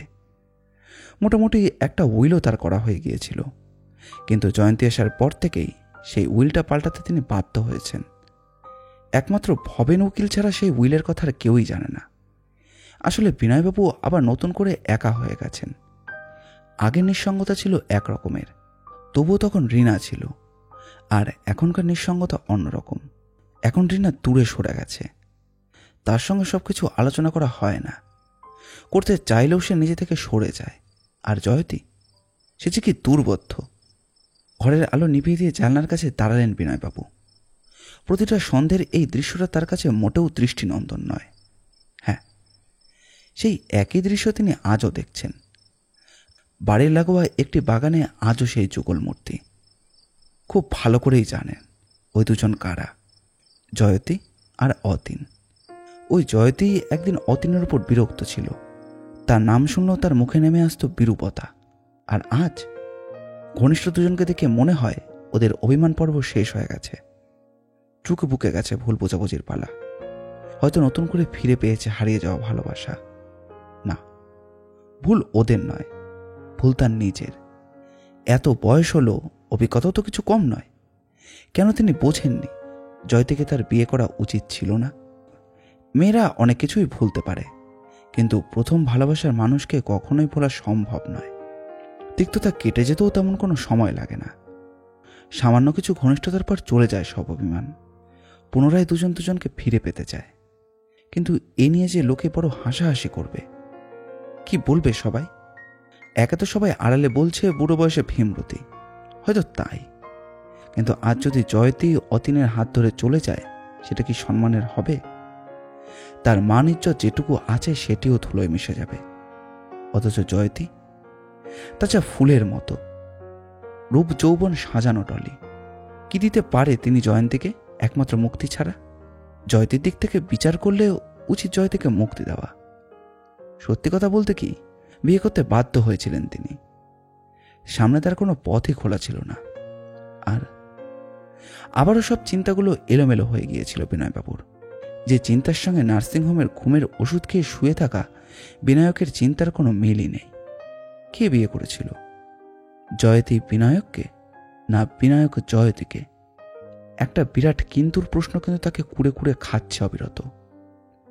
নিজেকে নিজের সামনে দাঁড় করিয়ে নিজেই প্রশ্ন করলেন, কার জয়ী হওয়া উচিত, যৌবনের না বার্ধক্যের, ভালোবাসার না মান আর ইজ্জতের? সেই আলো আর অন্ধকারের বুকে ছড়িয়ে দেওয়া ধোয়ার কুণ্ডলের মধ্যে দেখলেন সেখানে একটি মুখই উদ্ভাসিত, সেটা জয়তীর। সে মুখ বড় সুন্দর, যদিও। চিৎকার করে উঠলেন বিনয়বাবু, না না না না না, জয়তীকে অতীনের হাতে তুলে দেওয়া সম্ভব নয়। কেন সে দুর্ঘটনায় তার মৃত্যু হলো না? একজন নির্জন অন্ধকার ঘরে জানলার কাছে দাঁড়িয়ে যেমন একজনের মনে হাজার প্রশ্নের ঝড় উঠছে, আরও একজন মানুষের মনেও প্রশ্নের ঝড় ক্রমাগত আলোড়ন তুলছে, সে নীল ব্যানার্জি। অবশ্য দুজনের চিন্তার মধ্যে কিছু তফাৎ রয়েছে। একজন চিন্তা করছেন ভাবাবেগে, আর অন্যজন সম্পূর্ণ বৈজ্ঞানিক দৃষ্টিভঙ্গিতে, যুক্তিতর্ক মেনে। নীলের দোতলার ঝুল বারান্দায় মুখোমুখি বসে নীল আর দীপু। হাজিল দীপু কিন্তু এখন বেশ সিরিয়াস। প্রশ্নটা দীপুই করে, তাহলে ব্যাপারটা কি দাঁড়াচ্ছে নীলুদা? অ্যাটেম্প টু মার্ডারের কথা বলছিস? আপাতত এছাড়া আর অন্য কেস নিয়েছো নাকি? বুঝলাম। তা নয়, গত 15-16 দিন, মানে জবে থেকে বিনায়কবাবুর ব্যাপারটা নিয়ে মাথা ঘামানো শুরু করেছি, তুই সর্বদাই আমার সঙ্গে আছিস। যে যে জায়গায় গেছি আর যার যার সঙ্গে মিট করেছি, সমস্ত কথাবার্তাই তো তোর সামনে হয়েছে। তা ব্যাপারটা কি দাঁড়াচ্ছে তুই কিছু আন্দাজ করতে পারছিস? একটু একটু। কীরকম? ভদ্রলোককে আঘাতটা খুব সিরিয়াসলি করা হয়েছে, আর একটু নিচে আঘাতটা পড়লে মেডুলা চুরমার হয়ে যেত। এর অর্থ যে আঘাত করেছে সে বিনায়ককে মারতেই চেয়েছে। পুরনো কথা এগুলো, নতুন কিছু বল। তাহলে এটা তোমার থিওরিটা অ্যাপ্লাই করা যাক। HWW, অর্থাৎ হাউ, হোয়াই অ্যান্ড হু। হাউটা ধরা গেছে, কোনো লোহার ডান্ডা বা ধরা যাক শাবল, রড বা এরকম কিছু একটা দিয়ে হত্যার চেষ্টা। অস্ত্রটা পাওয়া যায়নি, তবে পাওয়া উচিত ছিল। কেন? কারণ যেই হত্যা করার চেষ্টা করুক না কেন, ওপেন রাস্তা দিয়ে সাত সকালে একটা লোহার শাবল নিয়ে দৌড়ে পালাচ্ছে, এটা কি ভাবা যায়? না, এটা সে আততায়ীর পক্ষে খুবই ওয়াইজ ডিসিশন হবে। ভালো পয়েন্ট। অস্ত্রটা সে নিশ্চয়ই সঙ্গে নিয়ে যায়নি, তবে অস্ত্রটা সরিয়ে ফেলার কোনো অসুবিধাই হয়নি তার পক্ষে। কারণ সামনেই পুকুর, তখন পার্কে খুব একটা লোকের ভিড়ও ছিল না। ফাইন, তারপর? এবারের প্রশ্ন হোয়াই, কেন? তাহলে ভাবতে হবে মোটিভের কথা, যেটা এ রহস্যের সবথেকে প্রথম এবং সবথেকে জটিল প্রশ্ন, তাই তো? তুই বক্তা আর আমি শ্রোতা, বলে যা। আচ্ছা, বিনায়কবাবু না থাকলে কার লাভ? কার নয়? Yes, that is my point. বিনায়কবাবুর মৃত্যুতে সকলেই লাভবান হচ্ছে। প্রথমত ধরো তার মেয়ে রিনা, বাবার একমাত্র মেয়ে। বাবার সম্পত্তিও তো নেহাত কিছু কম নয়। বিনায়কবাবু দুম করে মারা গেলে মেয়ে জামাই... জাস্ট মিনিট। 2 বছর আগে হলে মেয়ে জামাইকে নিয়ে কোনো চিন্তাই ছিল না, কিন্তু বছর 2-এর মধ্যে বসু মল্লিকের সামাজিক চেহারাটাই পাল্টে গেছে। ইয়েস নীলদা, এটা একটা বিরাট পয়েন্ট। বুড়ো বয়সে মেয়ে জামাইকে বোকা বানিয়ে বিনায়কবাবু বিয়ে করে বসলেন। এর অর্থ সম্পত্তির নিশ্চয়ই এতদিনে ভাগ হয়ে গেছে। মনে রাখিস, আমরা কিন্তু বিনায়কের উইলের ব্যাপারটা এখনো জানি না। না জানালেও স্বামীর উইল করুক বা করার সময় নাই পাক, আইন কিন্তু বৈধ স্ত্রী দাবির অস্বীকার করবে না। মেয়ে হয়তো কিছু পাবে, যদিও সে বিবাহিতা। কিন্তু কোনো মতেই সবটা নয়। বেশ, তোর কথা অন্তত আইনসঙ্গত। তাহলে ওয়াই বিনায়ক? খুন হওয়া বা খুনের প্রচেষ্টাটা জয়তীর উপর দিয়েই হতো নাকি? জয়তী মরলেই তো সব লেটা চুকে যেত। ওই একটা পয়েন্টে এসেই কোদ খাচ্ছে নীলদা। রিনা বা তার স্বামী বিনায়ককে পৃথিবী থেকে সরাবার আগে জয়তীকে সরাবার চেষ্টা করবে। বিনায়ককে হত্যা করার চেষ্টা? দীপু, তুই কিন্তু একটা বড় পয়েন্ট মিস করছিস। বিনায়ককে হত্যা করার চেষ্টাটা এক্ষেত্রে কোনো মেয়ের পক্ষে সম্ভব নয়। কেন নয়? মেয়েরা কি দৌড়চাপ করে না, নাকি এখনো তারা অবলা? আহা, সে কথা নয়।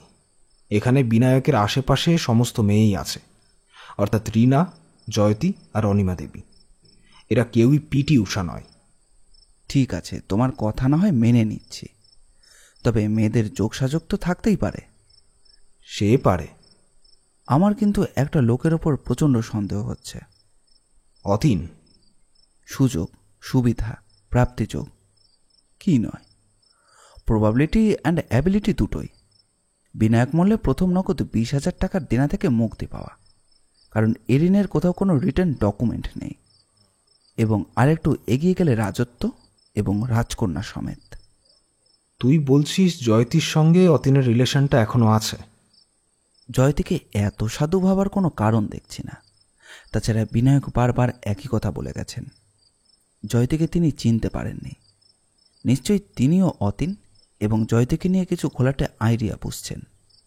হতে পারে না সে কথা একবারও বলছি না, এবং তা যদি হয় তাহলে সন্দেহের প্রথমেই রাখতে হচ্ছে অতীন আর জয়তীকে।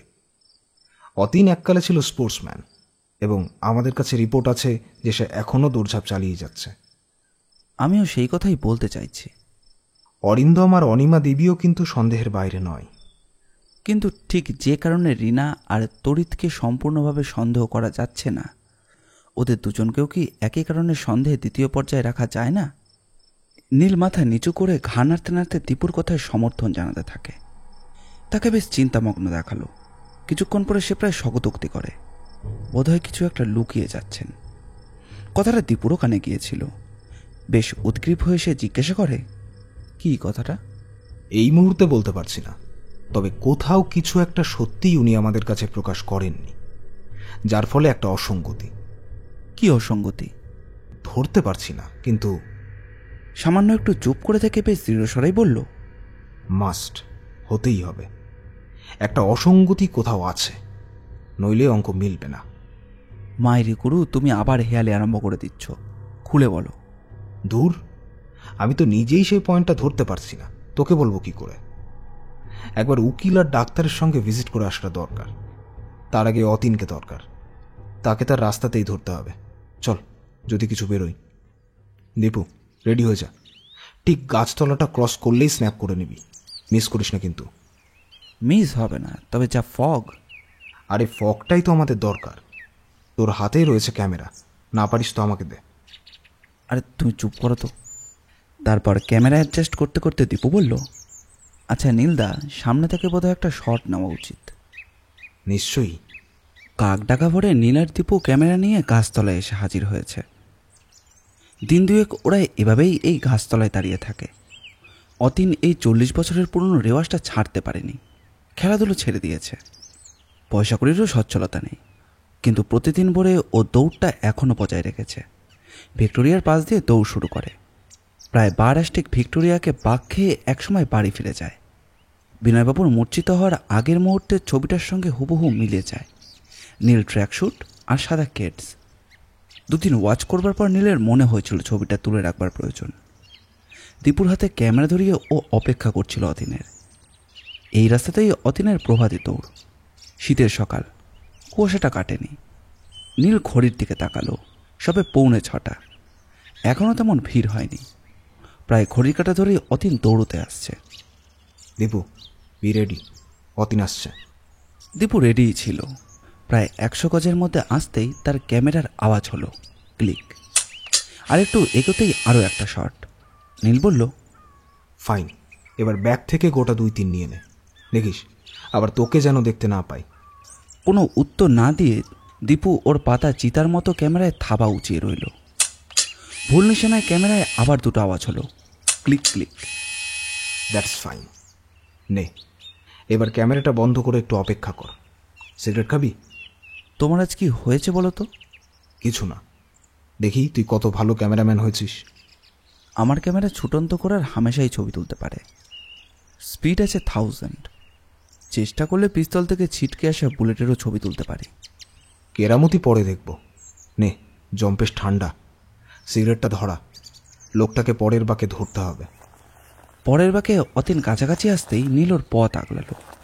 হঠাৎ বাধা পেয়ে অতীন বিরক্ত হয়ে দাঁড়িয়ে পড়ল। ভুরু কুচকে নীলের দিকে তাকিয়ে বলল, কি ব্যাপার, হঠাৎ সামনে এসে দাঁড়ালেন কেন? খুব জরুরি একটা প্রয়োজনে আপনাকে বিরক্ত করতে বাধ্য হলাম। সেটাই তো জানতে চাইছি। চলুন না, ওই সামনের বেঞ্চটায় গিয়ে বসি। তার মানে এটা আমার প্র্যাকটিসের সময়, আপনার কথায় আমাকে দৌড় থামাতে হবে নাকি? মাঝে মাঝে দরকারের বাইরেও কিছু কাজ থাকতে হয় বই কি। বটে, হ্যাঁ। তা আপনি কি মশাই? নীল কিছু না বলে পকেট থেকে তার আইডেন্টিটি কার্ডটা বার করে দেখালো। কার্ডটা পরে অতীন একবার নীলের দিকে তাকালো, তারপর বলল, আমার পিছনে টিকটিকি লাগবার মতো পড়ে আছেন কেন? কোনো অপরাধ করেছি বলে তো আমার মনে হয় না। তাহলে তো ভয় কিসের? আসুন একটু আলাপ করা যাক। যদিও অতীনের এসব আলাপে বিন্দুমাত্র ইচ্ছা ছিল না, কিন্তু গোয়েন্দা টোয়েন্দা দেখে ও সম্ভবত নার্ভাস হয়ে গিয়েছিল। খানিকটা বেজার মুখেই ও বলল, বেশ, চলুন। কাছাকাছি একটা বেঞ্চে গিয়ে বসলো তিনজনে। নীল একটা সিগারেট এগিয়ে দিতেই ও বলল, সিগারেট আমি খুব কমই খাই, তবে প্র্যাকটিসের সময় কোনো মতেই না। আপনার কি জিজ্ঞাসা আছে করে নিন। আপনার নামই তো অতীন মজুমদার। জানেনই তো, জিজ্ঞাসা করবার কোনো দরকার আছে নাকি? শুনেছি আপনি আগে ফুটবল খেলতেন। এখন খেলি না, প্রথমত বয়স, আর দ্বিতীয়ত কোনো লাভ নেই। তা কতদিন ছেড়ে দিয়েছেন? প্রায় বছর 10। একটা অ্যাক্সিডেন্টের পর। অবশ্য অ্যাক্সিডেন্ট না হলেও ছেড়ে দিতাম, কারণ কিছুই হতো না। ব্যাকিং না থাকলে কিছুই হয় না। নীল বুঝল যে অতীন ফ্রাস্ট্রেশনের শিকার।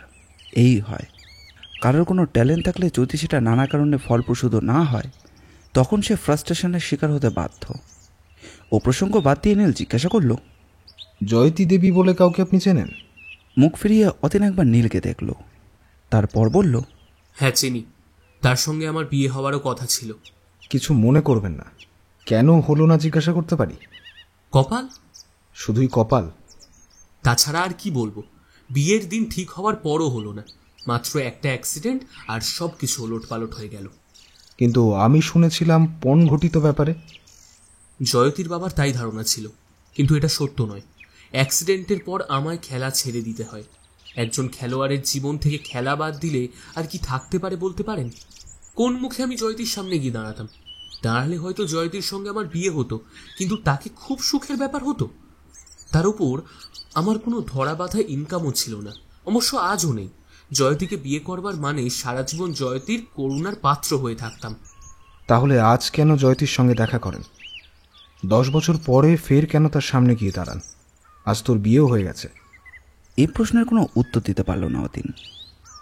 কি যেন খানিকক্ষণ সে ভাবল, তারপর থেমে থেমে বলল, মাফ করবেন, এ প্রশ্নের জবাব আমি দিতে বাধ্য নই। বেশ, দেবেন না। আচ্ছা, আপনি কি জানেন কয়েকদিন আগে জয়তী দেবীর স্বামীকে কোনো এক আততায়ী হত্যা করার চেষ্টা করেছিল? জয়তীর মুখেই শুনেছি। আপনার কি ধারণা? এ ব্যাপারে আমি কি বলতে পারি বলুন? জয়তী দেবী আপনাকে কিছু বলেনি? তেমন কিছুই নয়, কেবল বলেছিল কেউ হয়তো তার স্বামীকে খুন করতে চাইছে। নীল অন্য প্রসঙ্গে চলে গেল। আচ্ছা, আপনি কি বরাবরই নীল রঙের ট্র্যাকস্যুট পরে দৌড় প্র্যাকটিস করেন? হ্যাঁ, কেন বলুন তো? না, এমনি মনে হলো তাই।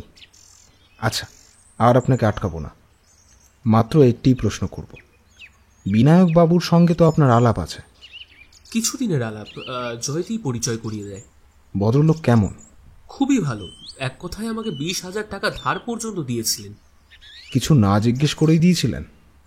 হ্যাঁ, উনি যখন শুনলেন একটা নতুন ব্যবসা আমি শুরু করতে চাই অথচ পুঁজি নেই, তখন নিজে থেকেই আমায় 20,000 টাকা দিয়েছিলেন। দিয়েছিলেন কেন বলছেন? টাকা কি পরিশোধ হয়ে গেছে? যে কাজের জন্য নেওয়া সেটাই যখন হলো না। তার অর্থ আপনি ব্যবসা করছেন না? কেমন করে করব আপনি বলুন। আসলে যে দোকান ঘরটা পাওয়ার কথা ছিল সেটা পেলাম না। আমার থেকেও বেশি সেলামি দিয়ে আর একজন সেটা নিয়ে নিয়েছে। অবশ্য বিনায়ক বাবু বলেছেন যখনই দরকার হবে তখনই তিনি টাকাটা দেবেন। ভারী দরজের লোক, উনি তো ফেরত নিতে চাইছিলেনই না। কতদিন আগে টাকাটা ফেরত দিয়েছেন? তা ধরুন ওনার অ্যাক্সিডেন্টের আগে। হ্যাঁ, প্রায় মাসখানেক তো হবেই। কিছু মনে করবেন না অতীনবাবু, বিনায়কবাবুর কেসটা আমি ডিল করছি, তাই আপনাকে একটু বিরক্ত করা। আর আমার কোনো প্রশ্ন নেই, আপনি আবার দৌড়াতে পারেন। সুর একবার কেটে গেলে চট করে ফিরে আসে না। আজ আর হবে না, চলি। ও হ্যাঁ, আপনি তো আমায় অনেক প্রশ্ন করলেন, তা গোয়েন্দা সাহেবকে কি আমি একটা প্রশ্ন করতে পারি? স্বাচ্ছন্দ্যে। আপনি বলুন তো, বেছে বেছে আমার পিছনে পড়লেন কেন? আপনার কি মনে হচ্ছে আমি বিনায়ক বাবুকে? বিনায়ক বসু মল্লিকের আশেপাশে যারা আছেন তাদের সকলের জন্যই আমার কিছু প্রশ্ন আছে, শুধু আপনি একা নন। ধন্যবাদ। অতীন চলে গেল। অবশ্য তার যাওয়ার মধ্যে কোনো ব্যস্ততা ছিল না। ওর চলমান দেহটা অদৃশ্য হয়ে যাওয়ার পর নীল বলল, ফিতেটা বার কর দীপু। আবার ফিতে কি হবে? মাঝে মাঝে বোকার মতো প্রশ্ন করিস কেন? নিচে তাকিয়ে দেখ। কি দেখব? লাল সুরকি? কচু পোড়া খা তুই। লাল সুরকির ওপরে সারা রাত কুয়াশা পড়েছে। অতীনের জুতোর ছাপটা কিরকম দগদগ করছে দেখেছিস? সরি বলেই দীপু জুতোর ছাপের লম্বা আর চওড়ার মাপ নিয়ে নিল। তারপর উঠে দাঁড়িয়ে বলল, একটা শট নেব নাকি? ক্লোজ আপ লেন্স আছে। নিয়ে নে, যদি কোনো কাজে লাগে। কিন্তু লোকটা কি বেমালুম মিথ্যে কথা বলে গেল? 20,000 টাকা তো আর চারটিখানি কথা নয়, তার উপর যখন কোনো ডকুমেন্টস নেই। নাও চলো, এখানকার মতো কাজ শেষ, বহুত ভোগ লাগিয়া। রিনা আর তরিতকে একসঙ্গেই পাওয়া গেল। রবিবার বিকেলে তরিতের কোচিং সেন্টার বন্ধ থাকে। আগে থেকে নীল অ্যাপয়েন্টমেন্ট করে রাখার জন্য ওরা বাড়িতেই ছিল। দরজায় কলিং বেল টেপার সঙ্গে সঙ্গে 32-33 বছরের এক সুদর্শন যুবক দরজা খুলে দিল। নীল কিছু বলার আগেই যুবকটি হাত জোর করে নমস্কার করে বলল, আমি তরিত চৌধুরী, নিশ্চয়ই আপনি নীল ব্যানার্জি? আগে হ্যাঁ, আর ইনি হচ্ছেন আমার বন্ধু, আমার সহকারী দীপু, দীপঙ্কর সেন। আসুন আসুন, ভেতরে আসুন। বেশ ছিমছাম সাজানো গোছানো বসবার ঘর। ঠিক ঘর বলা যায় না, 3 রুম মডার্ন ফ্ল্যাট। টানা লম্বা জায়গাটা ছেড়ে ঘরগুলো সাজানো হয়েছে। ওই একই জায়গায় একধারে ডাইনিং স্পেস আর অন্যদিকে সোফা টোফা সাজিয়ে অতিথি আপ্যায়ন করা হয়। নীলের দীপু গিয়ে সোফায় বসলো। সোফার সামনে বসলো তরিত। নীল বলল, এই একটা দিনই তো আপনাদের ছুটি, সেটাও মাটি করে দিলাম। ও কিছু নয়, তাছাড়া আপনি তো দরকারি কাজেই এসেছেন। হ্যাঁ, দরকারি তো আছে বটেই। তা মিসেস কোথায়? ওপরের ফ্ল্যাটে গেছে, এক্ষুনি এসে পড়বে। তার আগে একটু চা হয়ে যাক। আপত্তি নেই। চা খেতে খেতে রিনা এসে পড়ল। পিতৃমুখী মেয়ে, যে কেউ একবার বিনায়কবাবুকে দেখে রিনাকে দেখলেই বলে দেবে ওদের সম্পর্ক। সোফায় বসতে বসতে রিনা বলল, বাপির মুখে আপনার ব্যাপারটা শুনেছি। হ্যাঁ, সেই কারণেই তো আসা। আপনাদের মুখ থেকে কিছু জানতে চাই, কারণ ওনার সব থেকে নিয়ারেস্ট হচ্ছেন আপনারাই। তরিত কিছু বলছিল না, নীরব শ্রোতার মতো মাথা নিচু করে বসেছিল। রিনাই বলল, আসলে কি জানেন, বাপি এমনিতে খুব শক্ত সমর্থ লোক হলেও এই ঘটনায় বেশ আপসেট, কিছুটা নার্ভাসও বটে। বাড়ি থেকে বেরুচ্ছেই না। হ্যাঁ, আমারও তাই মনে হলো। ওনার ধারণা কেউ ওকে খুন করতে চাইছেন। আপনাদেরও কি তেমন কিছু মনে হয়? অর্থাৎ ওনার কোনো গোপন শত্রু থাকতে পারে? এতে হেজিটেট করার কিছুই নেই, দিনের আলোর মতো স্পষ্ট। লোকটার উদ্দেশ্যও খুব ক্লিয়ার। আপনি কার কথা বলছেন? একটা নোংরা লোক, ফ্রাস্ট্রেটেড রাটেন এলিমেন্ট। কী করে যে বাপি লোকটাকে এন্টারটেন করে তাও আমার বুদ্ধিতে আসে না। আপনি এত বড় গোয়েন্দা হয়েও এখনো বুঝতে পারছেন না যে ওই রাস্কেল অতীন ছাড়া এ কাজ কেউ করতে পারে না? আর যা কিছু ঘটেছে সব ওই মহিলাটির উস্কানিতেই। You mean Jayati Debi? Of course, আমার নিরীহ ভালো মানুষ বাবাটিকে ট্র্যাপ করা হয়েছে। সুন্দরী মেয়ে দেখলে মুনি ঋষিদেরও ধ্যান ভেঙে যায়। সুযোগ বুঝে ঝোপ দেখেই কোপ মেরেছে। She is a witch. Tarit চুপ করে শুনছিল। প্রতিবাদে মুখ তুলে বলল, Rina, language please. After all ওই মহিলাকে তোমার বাবা বিয়ে করেছেন, এটা কিন্তু ভুলে যেও না। তুমি চুপ করো তো। রিনা প্রায় থমকে উঠল। তারপর নীলের দিকে মুখ ফিরিয়ে বলল, বুঝলেন মিস্টার ব্যানার্জি, এই ভদ্রলোক কারো দোষ দেখতে নারাজ। উইচ ছাড়া ওই মহিলার আর কোনো অ্যাডজেক্টিভ আমার জানা নেই। বাপির দুর্বলতার সুযোগ নিয়ে এক্স ফিয়ন্সির সঙ্গে ষড়যন্ত্র করে বিয়ে করেছে, তারপর বাবার মৃত্যু হলেই স্ত্রী হিসাবে সম্পত্তি ক্লেম করবে। তারপর রাজকালটাকে বাড়িতে ঢোকাতে বেশি সময় লাগার ব্যাপার নয়, তখন আমাদেরই বাড়ির বাইরে চলে যেতে হবে। নীল হাসল, তারপর বলল, আপনি দেখছি খুবই রেগে গেছেন মিসেস চৌধুরী। আপনার কথাগুলো আপনি অভিযোগ হিসেবে খাড়া করতে পারেন, কিন্তু প্রমাণ তো চাই। ধরে নিলাম জয়তী দেবী অতীনবাবুর সঙ্গে প্ল্যান করেই এই বিয়ে করেছেন। উদ্দেশ্য ছিল বিনায়কবাবুকে হত্যা করে তার সম্পত্তি গ্রাস করা। কিন্তু আইন কি আপনার এসব কথা মেনে নেবে? কেন নেবে না? খোঁজ নিলেই জানতে পারবেন। অজ্ঞান হবার আগে বাপি যা দেখেছিলেন, নীল ট্রাকস্যুট, সাদা কেটস পরা একটা লোক পালিয়ে যাচ্ছে। এখনও প্রত্যেক দিন ভোরবেলা অতীন ওই রকম ড্রেস পরে ময়দানে দৌড়াতে চায়। এরপরেও আবার আপনি প্রমাণ চাইছেন? মিসেস চৌধুরী, ময়দানে ভোরবেলা গেলে দেখবেন আরও অনেক লোক ঠিক ওই রকম ড্রেস পরেই দৌড়াচ্ছে। সামান্য ওইটুকু সূত্র ধরে অতীনবাবুকে তো অ্যারেস্ট করা যায় না। অবশ্য অতীনের বিরুদ্ধে আপনার অভিযোগগুলো একেবারে উড়িয়েও দেওয়া যায় না। কিন্তু কিসের কিন্তু? জয়তী দেবী যদি আপনার বা আপনার স্বামীর বিরুদ্ধে ওই একই অভিযোগ। আমাদের বিরুদ্ধে অভিযোগ? আমরা আমার বাবাকে খুন করতে যাব সম্পত্তির লোভে? তাই কখনো হয়? পৃথিবীতে অনেক কিছুই ঘটে যা আপাত দৃষ্টিতে অবিশ্বাস্য। হতে পারে, তা বলে বাপিকে মারব কেন? রাগে, দুঃখে, অভিমানে, আর সম্পত্তি বেহাত হয়ে যাওয়ার প্রতিশোধ নিতে। ছি, সম্পত্তির লোভে বাবাকে মারব? আমরা যা রোজগার করি আমাদের পক্ষে দ্যাটস মোর দ্যান ইনাফ। বাপির সম্পত্তির ওপর আমার বা তরিতের কোনো লোভ নেই। কিন্তু একটু আগেই বলেছেন জয়তী দেবী একদিন আপনাদের ওই বাড়ি থেকে বার করে দিতে পারেন। তার সঙ্গে এ কথার কোনো সম্পর্ক নেই। তবে মিস্টার ব্যানার্জি, একটা কথা আমি বলে রাখছি, যদি ফার্দার ওই ধরনের কোনো ঘটনা ঘটাবার চেষ্টা করে ওই মহিলা, তাহলে I will be the first lady যে নিজের হাতে ওই মহিলাকে খুন করবে। কি পাগলামি করছো রিনা? তড়িৎ বলে উঠল, বোকার মতো উল্টোপাল্টা কথা বলছো কেন? মিস্টার নীল ব্যানার্জি, ওর কথা আপনি ধরবেন না। বাবার লাইফের ওপর একজন লোক অ্যাটেম্প্ট নিয়েছিল, ফলে রিনার রাগ হওয়া তো স্বাভাবিক। তাই বলে ও কি সত্যিই জয়তী দেবীকে খুন করতে যাবে? আইন আছে, আইনি বিচারের ভার নেবে। তবে একটা কথা জেনে রাখুন, আমার শ্বশুরমশাইয়ের সম্পত্তির ওপর ব্যক্তিগতভাবে আমার কোনো লোভ নেই। উনি আগেও অনেক অফার দিয়েছিলেন, but I didn't accept that. আমি নিজের রোজগারকেই উপভোগ করতে ভালোবাসি। কোনো আত্মীয়ের বদান্যতা আমার সহ্য হয় না। কিন্তু একটা কথা মিস্টার চৌধুরী, যতই কেন আপনারা নির্লোভ হওয়ার কথা বলুন, চোখের সামনে যদি দেখেন আপনার ন্যায্য পাওনা অপ্রত্যাশিতভাবে বেহাত হয়ে যাচ্ছে, সেটা কি সহ্য করতে পারবেন? বিশেষ করে একজন মহিলার পক্ষে এতটা ত্যাগ স্বীকার করা অপ্রিয় হলেও কিন্তু সত্য কথা। তার মানে আপনি বলতে চাইছেন আমি বা আমার স্বামী বাপিকে খুন করতে চেয়েছিলাম? না, সে কথা একবারও বলিনি। তাছাড়া যে বাবাকে আপনি এত ভালোবাসেন, যাক সেসব কথা। কোনো অ্যালিগেশন নিয়ে আমি আপনাদের কাছে আসিনি। আচ্ছা তরিতবাবু, জয়তী দেবীর সঙ্গে আপনার নিশ্চয়ই আলাপ হয়েছে? আলাপ যাকে বলে নিশ্চয়ই তা হয়নি। আপনি একটু আগে যে রাগ বা দুঃখের কথা বললেন, সেরকম কোনো রিয়াকশন আমার নেই। এই বিয়েটা সম্পূর্ণ বিনায়ক বসু মল্লিক আর জয়তী দেবীর নিজস্ব ব্যাপার। জয়তী দেবীর সঙ্গে অতীনবাবুর কোনো ইলিসিট সম্পর্ক আছে কি না সেটা জানারও আমার কোনো প্রবৃত্তি নেই।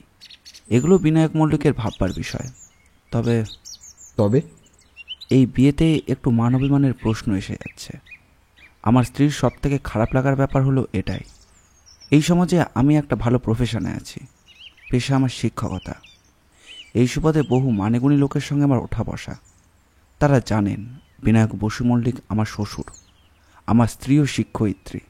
ঠিক এই পারিপার্শ্বিকতায় এই বয়সে এবং মেয়ের বিয়ে হয়ে যাওয়ার পর নতুন করে এক মহিলাকে বিয়ে করা, প্রায় মেয়ের বয়সী মেয়েকে, আপনি নিজেই বলুন না, মেনে নিতে কি ভালো লাগে?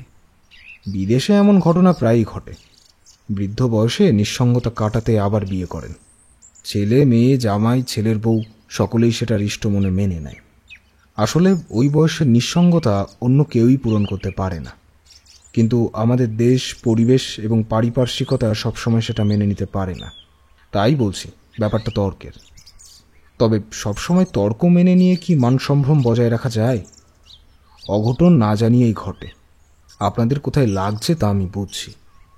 ঠিক আছে, সেই অভিমান আর সম্মান রক্ষার জন্য রিনা প্রায় 6 মাসে ওর বাবার সঙ্গে কোনো রকম যোগাযোগই রাখেনি। অবশ্য এখন আবার যাতায়াত শুরু করেছে। মনে হয় এখন সবই ঠিক হয়ে যাবে। আর চলি। আপনার আর কিচ্ছু জিজ্ঞাসা নেই? আপাতত নেই। আপনি বড় গোয়েন্দা হতে পারেন। আপনার লাইন অফ থিঙ্কিং কি তা আমার জানা নেই, তবে আমি হলপ করে বলতে পারি অতীন আর জয়তী মিলেই আমার বাবাকে খুন করতে চেয়েছিল। একবার পারিনি, দেখে নেবেন আবারও ওরা চেষ্টা করবে।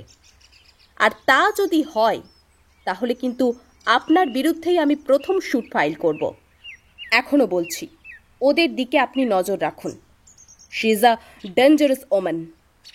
আপনার পরামর্শের জন্য ধন্যবাদ। আমি সব দিকেই নজর রাখছি। আই দীপু, তাহলে আপনি বলছেন মামার কাছে এসে আপনার একটু হিললে হলো? সে আর বলতে, নইলে কোথায় যে ভেসে যেতুম। কিন্তু আমি তো শুনেছিলাম আপনি যেন কোথায় চাকরি করতেন। করতুম তো, কিন্তু কোম্পানি লাটে উঠে গেল। যাবেই তো। আরে মশাই, কোম্পানির যে মালিক অনেক কষ্টে শিষ্টে ধার দেনা করে কোম্পানিটাকে দাঁড় করাবার চেষ্টা করেছিল। মালিকের অপরাধ, সে একটু বেশি লোকজন নিয়ে ফেলেছে। ব্যাস, কিছুদিনের মধ্যে ইউনিয়ন, এটা চাই ওটা চাই, এই দেবী না মিটলে চাকা বন্ধ, এই ওই সেই। মালিক ভদ্রলোক অনেক বুঝিয়েছিল, তো কে শোনে কার কথা। অবশ্য মাইনে পত্র ভালো ছিল না। দেবে কোত্থেকে? মাথার ওপর একরাশ দেনা। দেনা মেটাবে না সুদ দেবে না স্টাফের মাইনে বাড়াবে? শ্রমিকদের পক্ষেও অত কম টাকায় চলে না আজকের বাজারে। আসলে কি জানেন তো, দুই পক্ষেরই খিদে, কিন্তু মেটাবার খাদ্য নেই। তারপর একদিন হলো স্ট্রাইক, মালিক ঝাঁপে লাঠি দিয়ে এখন নিজেই চাকরি খুঁজছে। নীল বুঝল যে অরিন্দম লোকটায় একটু বেশি কথা বলে। একজন লোকের অভ্যাস থাকে জানার বাইরেও কিছু বলতে চাওয়া। এসব লোককে একটু উস্কে দিলেই আপনা থেকেই অনেক কথা বেরিয়ে আসে। নীল সেই রাস্তায় ধরল। আপনি মালিকের এত কিছু জানলেন কি করে? আমি কমার্স গ্র্যাজুয়েট। দত্তবাবুর হিসেবপত্র তো সব আমার হাত দিয়েই হতো। I see. তা চাকরি যেতে খুব ফ্যাসাদে পড়েছিলেন তো? সে আর বলতে, তবে বসে থাকার ছেলে মশাই আমি নই। এক বন্ধুর পরামর্শে গেলাম শেয়ার মার্কেটে। এমন গ্যাস দিয়েছিল বন্ধু যে তখন মনে হয়েছিল কি ইজি লাইন। ভর্তি বাজারে শেয়ার ধরে নেব, তারপর মার্কেটে ক্রাইসিস তৈরি করে হেভি দামে ছাড়তে থাকবো। দুদিনেই লাখপতি। বন্ধু শালা আমাকে অনেক কিছুই বলেছিল, কিন্তু একটা কথা বলেনি, আমার থেকে অনেক বেশি ঘুঘুর বাচ্চারা শেয়ারে মার্কেটে দাও লাগায়। তো মশাই দুদিনেই ফক্কা। ও শালার ছেঁচড়া লাইন আমার জন্য নয়, বুঝলেন তো, আমার জন্য নয়। কিন্তু শেয়ার মার্কেটে নামতে গেলে তো অনেক টাকার দরকার। পেলেন কোত্থেকে এত টাকা? সেসব মশাই গূঢ় রহস্য, পরে একদিন বলবো। বেশ, একদিন জমিয়ে আড্ডা দিতে দিতে সব শুনবো। তা শেয়ারের পর কি করলেন? এটা সেটা অনেক কিছু। কিছুদিন আনলাইটের ব্যবসাও করলাম। আনলাইট? সেটা কি? খুব মজার ব্যবসা। এই যে সব মুভমেন্ট টুভমেন্ট হয় না, কিংবা খেলার মাঠে যে দল হারে, তাদের তো আনলাইটের দরকার পড়ে। বুঝলাম না। আহা, বুঝলেন না? বলছি। এসব কথা আবার বুঝিয়ে না বললে আপনি বুঝতে পারবেন না। শুনুন। অরিন্দম বোধহয় জাম্পেশ গল্প করার ধান্দায় ছিল। নীলও বেশ মজা পাচ্ছিল, কিন্তু খানিকক্ষণ ধরে দীপু সমানে উসখুস করছিল। অরিন্দমের গল্প শুরুর আগেই ও বলল, গুরু, তুমি বসে বসে এখানে আল্লাহর দায়লা শোনো, আমি একটু ঘুরে আসি। দায়লা নয় মশাই, সত্যি কথা। আজ লাইটের সাপ্লাই করে বেশ 2 পয়সা ঘরে আসছিল, কিন্তু এমন খোচরের উৎপাত শুরু হলো, সে লাইনও ছেড়ে দিল। তারপর ধরলুম ছাই সাপ্লাইয়ের ব্যবসা। ছাই? অত ফেলনা ভাববেন না মশাই। কলকাতা শহরে এখন ছাইয়ের হেভি ডিমান্ড। সবাই তো গ্যাসে রান্না করে, গ্যাসের উনুনে তো আর ছাই হয় না, কিন্তু কেরোস্তের ছাই দরকার। যতই সাবানওয়ালা অ্যাডভার্টাইজ করুক না কেন, হাঁড়ি করা ডেচকি মাছতে ছাই লাগবেই। ব্যাস, লেগে পড়লুম। ময়রার দোকান, তেলে বাজার দোকান, শ্মশান ওশান ঘুরে ঘুরে ছাই কালেক্ট করতুম বিনি পয়সায়। তারা তো ছাই হাঁটাতে পারলেই বাঁচে। তারপর সেই ছাই ডাবল রিফাইন করে সেলোফেনের প্যাকেটে ভরে। তা ও ব্যবসা ছেড়ে দিলেন কেন? Without investment? আর বলেন কেন, আমার মাতা ঠাকুরানির জন্য। সারা ঘর দোর নাকি ছাই মাখামাখি হয়ে যাচ্ছিল। অবশ্য দুঃখ নেই, তারপরেই মামার অফার অ্যাকসেপ্ট করে নিলুম। এখন বেশ ভালো পজিশনে আছি।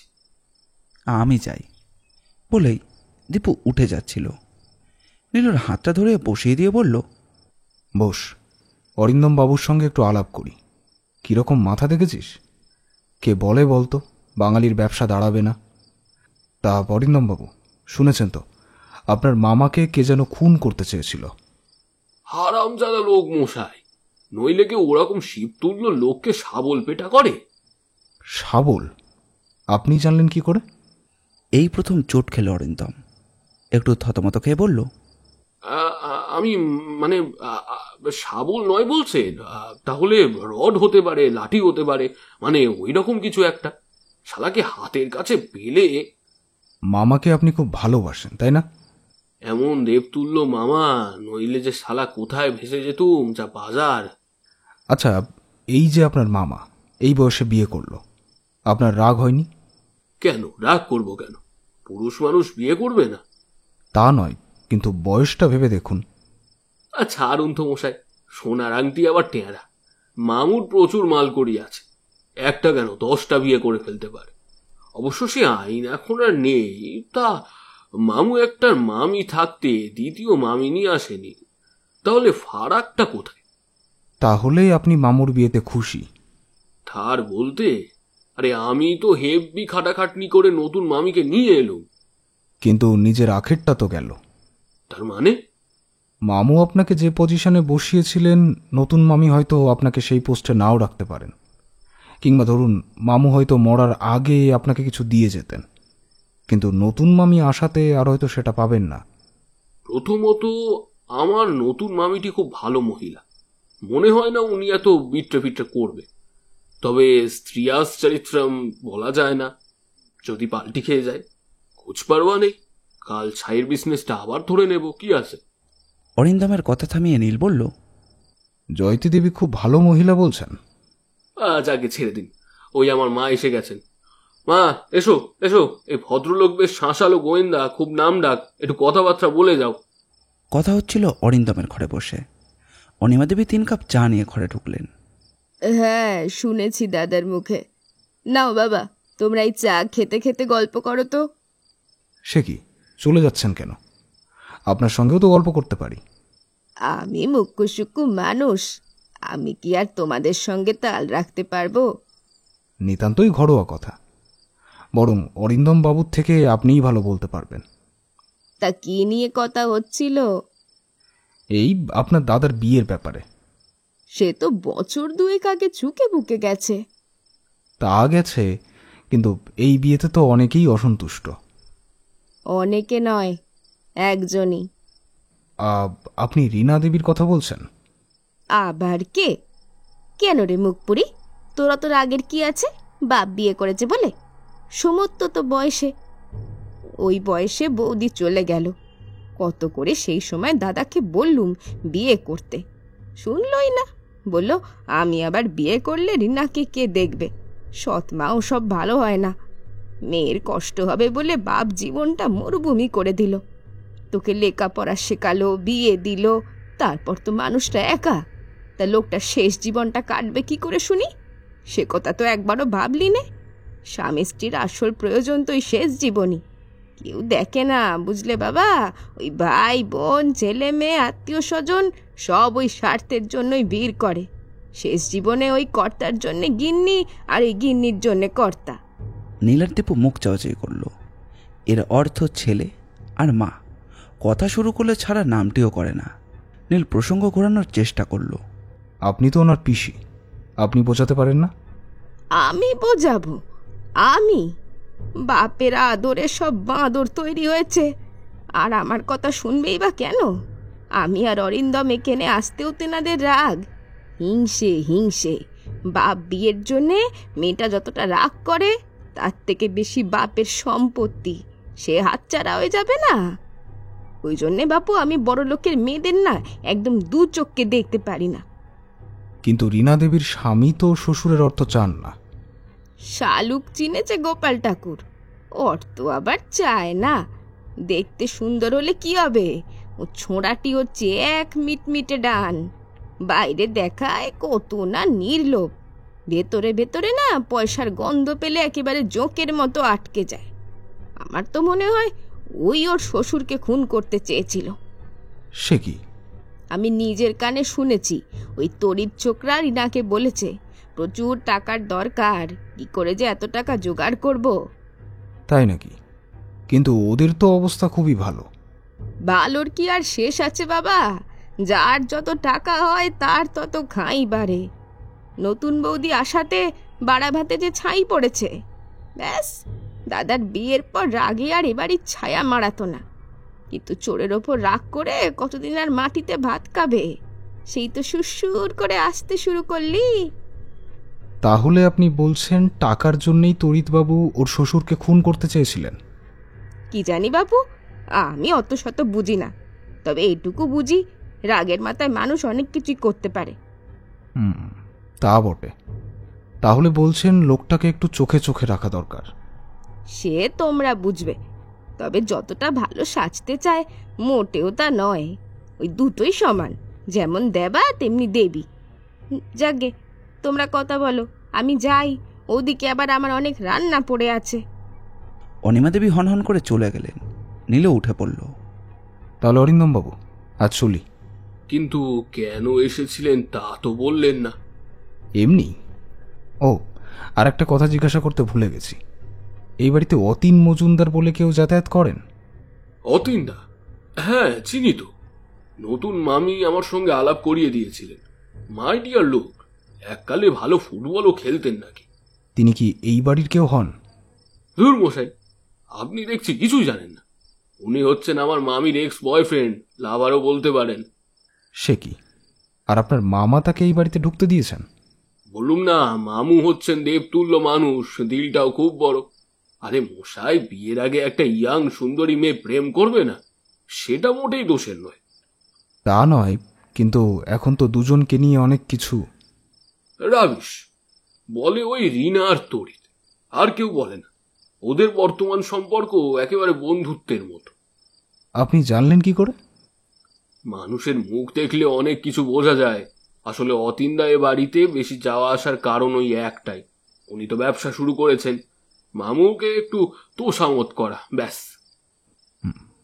ঠিক আছে, অনেক ধন্যবাদ। আর আপনাকে বিরক্ত করব না, আজ চলি।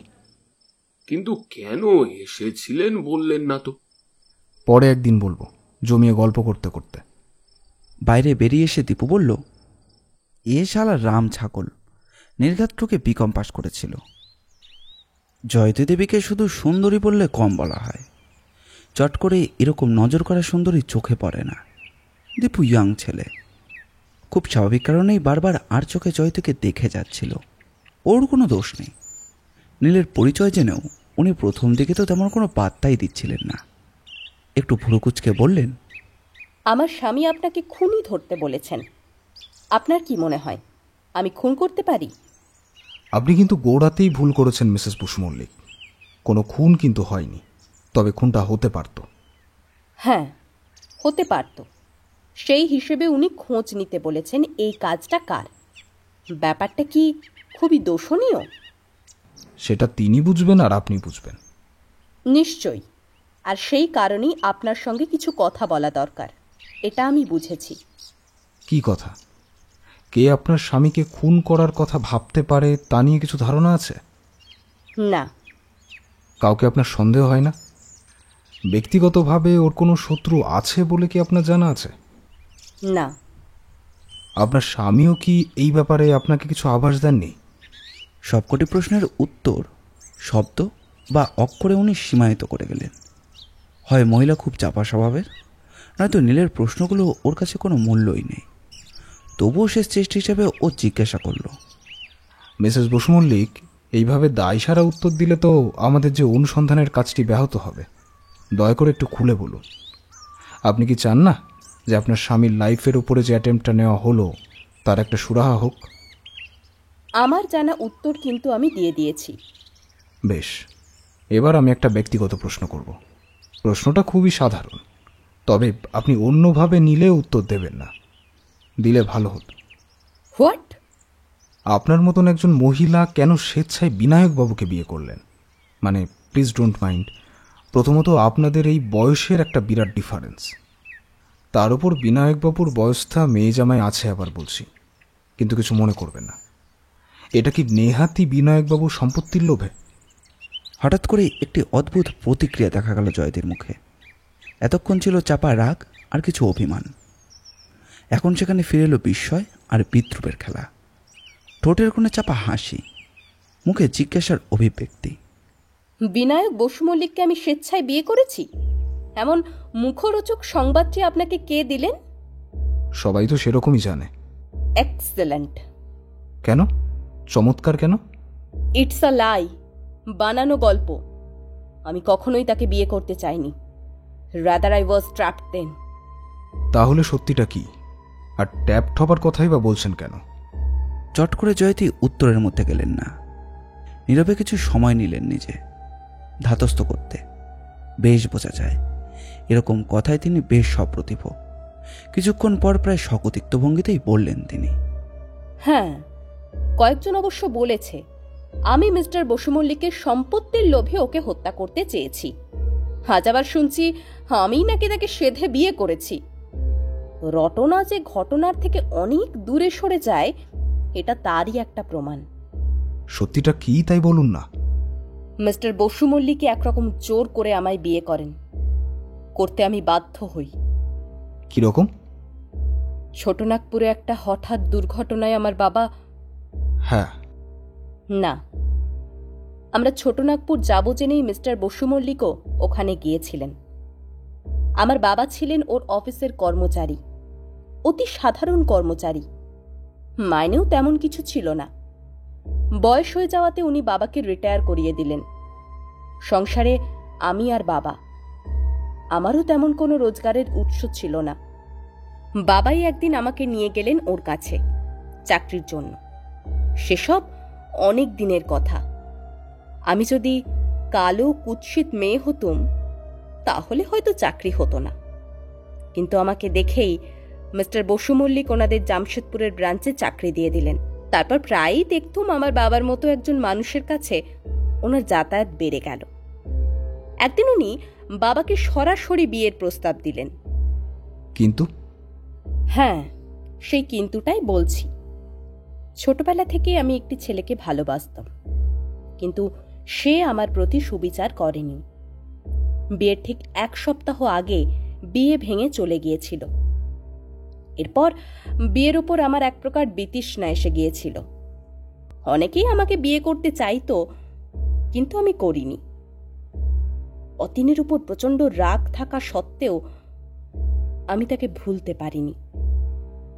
সে যাই হোক, অন্য ছেলেদের প্রস্তাব নাকচ করে দিলেও বাবার পক্ষে বসু মল্লিকের প্রস্তাব উড়িয়ে দেবার ক্ষমতা ছিল না।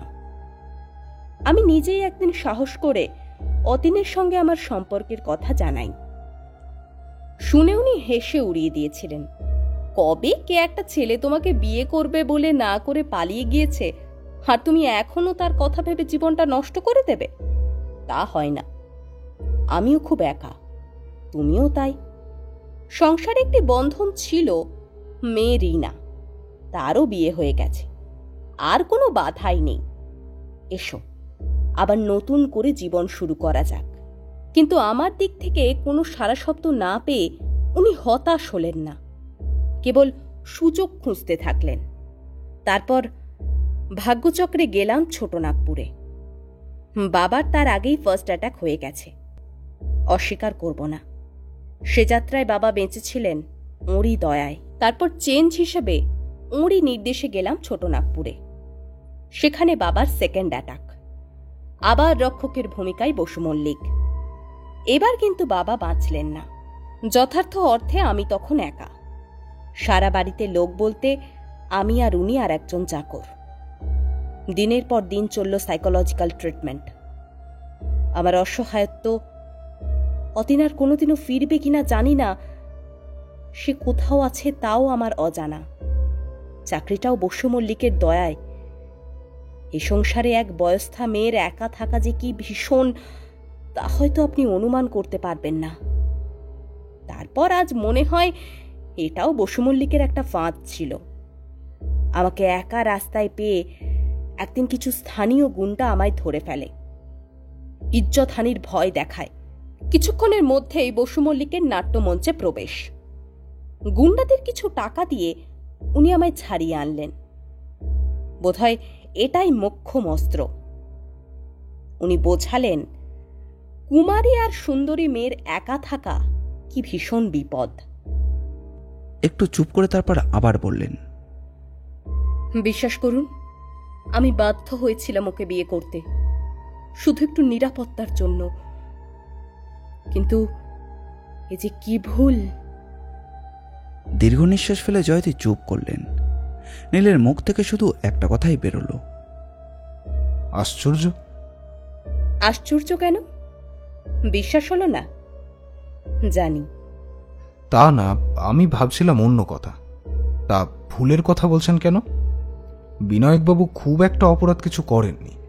আপনাকে তার ভালো লেগেছিল, নিজেও তিনি একা। হয়তো একটু কূটকৌশলের সহায়তায় আপনাকে তার স্ত্রীর মর্যাদা দিয়েছেন।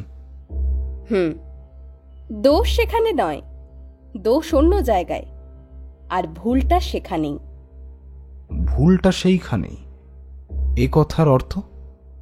জিজ্ঞাসা দৃষ্টিতে নীল তাকিয়েছিল, কিন্তু সব কথা এক মুহূর্তে থামিয়ে দিয়ে জয়তী উঠে দাঁড়িয়ে বললেন, আমার আর কিছু বলার নেই। যদি আপনার মনে হয় আমি আমার স্বামীকে খুন করতে চেয়েছিলাম বা ভবিষ্যতে খুন করতে পারি, তাহলে প্রমাণ সমেত আমাকে গ্রেপ্তার করবেন। এর মধ্যে আমার কোনো কথা বলার বা জানানোর নেই। আমি কি যেতে পারি? নীল হাসতে হাসতে উঠে দাঁড়িয়ে বলল, আপনি যাবেন কি ম্যাডাম? বাড়ি তো আপনারই, আমরাই যাচ্ছি। আচ্ছা, নমস্কার। রাস্তায় বেরিয়ে নীল কিছু বলার আগেই দীপু বলল, এ কি শোনালো সুন্দরী? এ তো দিনকে একেবারে রাত করে দিল মাইরি। হঠাৎ নীলের যেন কিছু মনে পড়ে গেছে। ও বলল, তুই ওই অসভ্যের মতো মহিলার দিকে তাকিয়েছিলি কেন? কি বলছো গুরু? ওই রকম ডাক সাইটে সুন্দরীকে দেখে চোখ টেরা করে কি বসে থাকবো? কেন, আমার কি পরাণে কত কত হওয়ার ভাবটা শুকিয়ে গেছে? খুব চ্যাংড়া হয়েছিস না? কবে এর থেকে ভালো ছিলাম বলো তো? যখন রকে বসতাম তখন ভাষাটাও বিগড়ে গিয়েছিল, এখন আর সেটা নেই। এ শালা সব তোমার পাল্লায় পড়ে হয়েছে। যাকে এখন ব্যাপারটা কি দাঁড়াচ্ছে তাই বলো। কেউ একজন সত্যি বলছে আর কেউ মিথ্যে। সেটাকে মনে তো হয় না জয়তী দেবী মিথ্যে কথা বলছেন। কেন? সুন্দরী বলে সে মিথ্যে কথা বলতে জানবে না? তা নয়, কিন্তু কীরকম করে বলল সেটা বলো। মনে রাখিস, বড় বড় অভিনেত্রীরা কিন্তু সাধারণত সুন্দরীই হন, কিন্তু সব সুন্দরী অভিনেত্রী নন। যাকে ছাড়ান দাও সব কথা। এখন কি করবে? ইমিডিয়েট আমার দুজন ভদ্রলোকের সঙ্গে দেখা করা দরকার, উকিল ভবেন রায় আর ডাক্তার প্রদীপ সান্যাল। সে তো অনেকদিনই যাবো করছো। তা ওরাও কি তোমার সন্দেহের তালিকায়? কেন, ওরা কোনো খবর দিতে পারে না? তাই বলো। দুটো জরুরি সংবাদ আমার বিশেষ জানা প্রয়োজন, এবং দুটো সংবাদ পেতে গেলে ওই দুজনের কাছেই যেতে হবে। সংবাদগুলো কি? 1 নম্বর, বিনায়কবাবু কোনো উইল করেছেন কিনা। যদি করে থাকেন তবে সেটা কবে। যদি বিয়ের আগে করে থাকেন তাহলে সেটা কি এখনও সেইভাবেই আছে নাকি নতুন করে চেঞ্জ করেছেন? বুঝলাম, তুমি কোনো লাইনে যেতে চাইছো। আর ডাক্তার? সরাসরি প্রশ্নের উত্তর না দিয়ে নীল একটু ঘুরিয়েই জিজ্ঞাসা করলো, আচ্ছা, জয়ন্তীকে তুই তো খুব ভালো করেই দেখেছিলি, ওকে দেখে তোর কি মনে হলো? মনে হওয়া এর কি আছে? সুন্দরী স্বাস্থ্যবতী বধূকে দেখে সবার যা মনে হয় তাই। বুড়োর ভাগ্যের উপর হিংসে হচ্ছিল। সারা পয়সা আছে বলে। তুই থামবি? তোর দেখার দৌড় আমার বোঝা হয়ে গেছে। নে চ, দেখি দুজনকে পাকড়াও করা যায় কিনা। কথা শেষ হলো না নীলের। ও প্রায় থমকে দাঁড়ালো, তারপর আপন মনেই বিড়বিড় করলো, এই মক্কেল এখানে কেন? কে? তুই চিনবি না। চটপট ওই গাছটার আড়ালে চল। আমায় দেখলে মক্কেল যেখানে যাচ্ছে সেখানে যাবে না। লেকটাউন প্রায় সাজানো অঞ্চল। সুন্দর সুন্দর ছবির মতো বাড়ি, সুন্দর রাস্তা, আর তেমনই সুন্দর এখানকার প্রাকৃতিক পরিবেশ। হাত 10 অন্তর বড় বড় গাছের সারি, নীল আর দীপু একটা বড়সড় গাছের আড়ালে গিয়ে দাঁড়ালো। প্রায় বছর 25-26 মতো মস্তান মার্কা এক ছোকরা সিগারেট খেতে খেতে হেলতে তুলতে বিনায়কবাবুর বাড়ির দিকে এগিয়ে যাচ্ছে। ছোকরার মাথায় বড় বড় চুল, জিন্সের ঢোলা ঢোলা আর পায়া সরু প্যান্ট, আর গায়ে নানা রঙের চকরা বকরা শার্ট। সুরকি ঢালা পথ দিয়ে এগিয়ে চলল মূল বাড়িটার দিকে। নীলাদ্দীপু গেট পর্যন্ত গিয়ে দাঁড়িয়ে পড়ল। নীল ফের বিড়বিড় করল, এই লোকটা এখানে কি চায় আর কার সঙ্গেই বা দেখা করতে এসছে? এই বাড়িতে এর কি প্রয়োজন? আশ্চর্য ব্যাপার। তোমার কি হলো বলো তো নীলদা? লোকটাকে দেখেই তুমি এমন ভূত দেখার মতো চমকে উঠলে কেন? লোকটা একটা ঝানু ক্রিমিনাল। এই বয়সেই বহুবার শ্রীগড়ে বাস হয়ে গেছে। 2-1 খুনের কেসেও ধরা পড়েছিল, কিন্তু প্রমাণ না থাকায় ছাড়াও পেয়ে গেছে। তার মানে হেভি ফেরেকবাজ বলছো? লোকটা তো বাড়ির মধ্যে ঢুকে গেল, যাবে নাকি? না, এখনই ওর সামনে গেলে সব মাটি হয়ে যাবে। ঠিক আছে, পরে যাবো কোন, এখন চল। গল্পটি বড় হওয়ার জন্য গল্পটিকে 2টি ভাগে ভাগ করা হয়েছে। দ্বিতীয় পর্বটি 2 দিনের মধ্যে আমাদের চ্যানেলেই আপলোড করা হবে। দ্রুত আপডেট পেতে সাবস্ক্রাইব করবেন, এবং আপনাদের নোটিফিকেশন যাতে মিস না হয় সেজন্য হোয়াটসঅ্যাপে একটি চ্যানেলও খোলা হয়েছে। হোয়াটসঅ্যাপ চ্যানেলের লিঙ্ক ভিডিওর ডেসক্রিপশন বক্সে দেওয়া রইল। গল্পটির প্রথম পর্ব ভালো লাগলে অবশ্যই লাইক করবেন, এবং কীরকম লাগলো সেটি কমেন্ট করে জানাবেন। আমরা আপনাদের মধ্যে থেকে একটি কমেন্ট পিন করে দেব। আপনাদের ভালোবাসা একান্ত কাম্য। ধন্যবাদ।